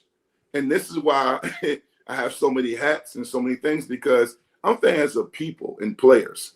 When I was a kid, I was a Redskins fan. I was this, but when I watched the Redskins with my dad, we would watch the Redskins and Kurt Gouveia and Ron Middleton and Joe Jacoby, Art Monk, Ricky Sanders, and they were there for years and they cared because back then, most of those guys, I live in Northern Virginia, most of those guys would work in the community and worship and go to church because they didn't have that much money. They had jobs outside of playing pro football and they really cared. Now I watch games, teams will lose, college and pro. They'll lose by 16 and they're smiling, exchanging jerseys. Yeah. They're hugging, they're smiling. Then you see them at the club and they're getting turned up. And then it's like, man, do y'all care? What are we doing? Yeah. This family just spent $1,200 to watch you drop 4 passes. And then you tell the media they're not getting you enough touches. What? But this is what we created. The sense of entitlement, man. So now for anybody watching, Dwight Vick I love Tech football. I love There's Tech no sports. question you do. I mean, when I say cooled on them, I had to kind of decompartmentalize my fandom versus me covering them as a media personality, not a journalist, but just somebody that does media. So I'm very honest, and people don't know how to take that because they're like, oh, you're not a fan. No, I'm honest. If you're going to tell me, like, for example, I'm going to hit you with this. In my group chat with my boys, the number 1 player in the state chose LSU. Exactly. Yeah. Now, I'm trying to tell y'all Tech fans, we have been overachieving in recruiting because they're committing to James Franklin, not Virginia Tech. Virginia Tech has not won a meaningful game in years. Don't tell me about almost beating Clemson. Don't tell me about the UVA streak. Don't tell me about a big win over Boston College. I mean, a meaningful game. I think the last one might have been Arkansas in the comeback game when they were down 17 or 24, whatever, 17 points. Yeah. The truth of the matter is LSU is getting guys drafted. They are a better brand right now. They're in the SEC. Have we gotten commits recently over Georgia and Ohio State and Alabama? Yes. Franklin and his staff have. We got the kid from Notre Dame where they didn't have a room and they took another guy. We flipped him. We are doing exceptionally well. But until Virginia Tech starts winning on the field and has a better brand, you are not going to get the number 1 5-star player in your state until you're better. And guess what? This is going to hurt some feelings, but I don't care. Some of these kids are not as good as 247 and Rivals. I'm telling you, exactly. I know this to be. Exactly. I used to work for both of them. You worked for them. I know. I used to. I saw how they did the ranking. Let me go watch this guy in a dry fit run around. And then he's a 5. Wow. No, he's not. No, he's not. Look at the competition. But we love it, Rick. We love it. We love it. Do we need to get more 4 and 5 stars at Tech? Yeah. But my good friends down in South Beach can show you as an example. They have been killing in recruiting for 17, 20 years and have not won the ACC yet. They have just had a great season when they went to the championship game, national championship game. But the truth of the matter is Miami always gets stars. They've had issues. Hold on. You ready? They've had issues in coaching. Yes, from top to bottom. Every year. Hey, you know what? Does that sound familiar? Yeah. Let me exit this into Blacksburg. Yes, it's the same issues we've had. You know, not taking enough linemen or taking too many receivers, and we got 2 running backs, or 1 lineman goes down and we can't block a simple twist up front. Or we call a timeout to come back and run the same play. We were in the same formation before the timeout. So recruiting aside, am I excited? Yeah, I tweet about it. I reposted. I follow the kids back on Twitter. I want all these young men to succeed. But we don't have accountability and we don't have a mission or vision. All we're doing is winning the offseason. Right. Well, I couldn't agree more. I understand, and we talked about things being factual. The 247, the recruiting sites, they rely totally on the hold they have over fan bases across the country to get so excited about what they assign to a kid's worth. And let's make a composite ranking. Let's show you where you are in the top 10 this week or the top 20 as opposed to a week ago. Is Franklin upgrading the talent? Sure he is, but he's evaluating these kids in a different way than 247 and all these folks that may or may not actually see these guys play during a game when it matters, right? And so I understand people want to get excited about it. It does change the conversation around the program. That is very positive. Very positive. But you said it right. They're committing to Franklin, and they're committing to the money now Tech has because they've stepped up to go after, to be part of that group that they weren't a part of until this year. Yeah, they got. Listen, at the end of the day, man. I know we up against it, but I'll say no, this. We're good, man. Good. At the end of the day, I keep saying this in my chat. I keep saying it online. I keep saying it when people ask me and stop me in the community. Tech has to win this year. This year, right? And I don't care. I know the guys that are coming in, they're going to enroll early in January 2027. That's cool. You got to hold on to some of these kids because a lot of them are still being recruited by other teams. 100%. You have to win this year because the knock on us is positive vibes, win the off season. We're great, commercials and internet, memes and pictures, and we look really sexy in the off season. No, yeah. And then all of a sudden in September, we come back from commercial and Maryland's up 19-6. And you're like, right in third quarter. What happened? Yeah, it's like, so I trust Franklin as a coach and a recruiter. I do. We knew, you and I, long before everyone else did. We knew it was going to be Franklin. Now, we knew it was going to be Franklin. All I'm saying is, you want me to get excited? How about starting off 6-0 with the schedule we have? How about playing well? How about playing competent football? How about holding players accountable? How about showing up on time to practice? How about having people in the front office and administration all be on one accord and not people messing with money and lying and we don't know, and articles coming out about this didn't happen and this? How about accountability? Because when I look at Duke football won the ACC last year. Right. I didn't hear anything about Duke football last year in the offseason. Not one thing. Not one word. Yeah. Not to hear anything about Duke. UVA, a doormat of the ACC, played for the ACC championship, won 11 games. Were they lucky? Did they have some balls bounce their way? Yeah, of course. 100%. But they also knew how to finish. And Elliott was on the hot seat and responded the right way. He got talent. He coached. His staff responded, and they won games. It's really not that complicated. So I'm excited about when I see him. I love to see the rankings, but it's not something that's going to overwhelm me. I've been around this sport a long time, Rick. I know. Hey, remember when Denzel in the hurricane, when the lawyers was across from him? And he took the phone, and they were trying to decide what they were going to do. He hit the phone. He said, 25 years. Yeah, he's been in here. 25 years. 25 years. Yeah, so I mean, I've been watching this thing go on. So I'm not stuck in the Beamer era. I'm not stuck in the euphoric time and the golden era. I want new memories, new expectations. I want these guys in the Berg right now to exceed everything we created. I want them to experience what it's like to walk around Southwest Virginia and feel like kings, or to go back to their respective communities like I did for 5 years with my Tech gear on and get free food and hugs and pictures and sign autographs because we were winning 10 and 11 games and we played great football and we brought communities together. Right now, we've been tearing communities apart. That's true. That's true.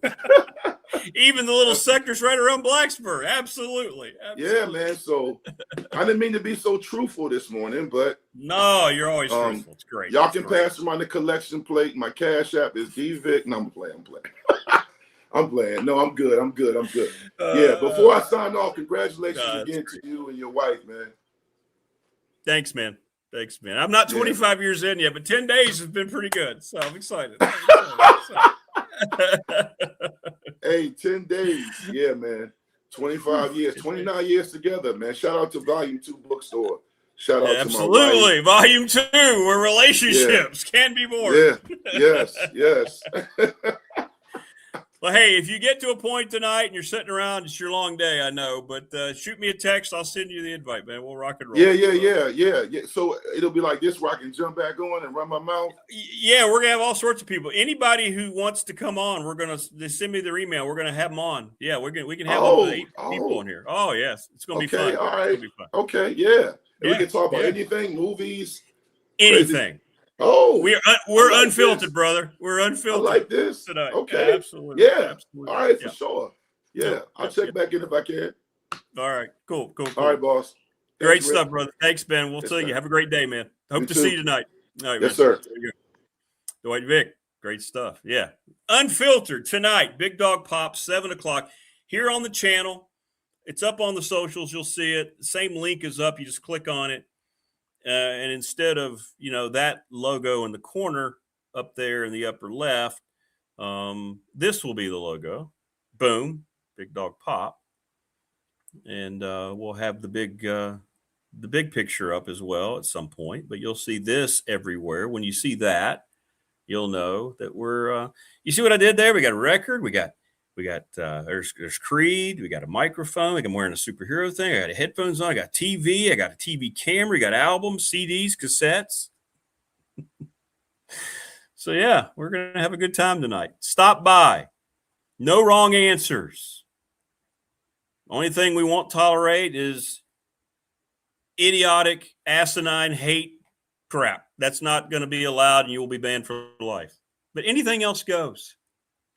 We'll see you tonight. Thanks to everybody. Thanks to all of our great sponsors. What another great array of guests today. David Smith, Chris Coleman, Ron Shelburne, Dwight Vick. You're welcome, America. We'll see you tomorrow, finally Friday edition. Will Stewart, Mike Ashley, the open mic, Jen, the Gamecock girl, and we hope to see you tonight. Hit me up. Send me your email. 7:00. Jump on the channel. We're going to have some fun. Take care, everybody.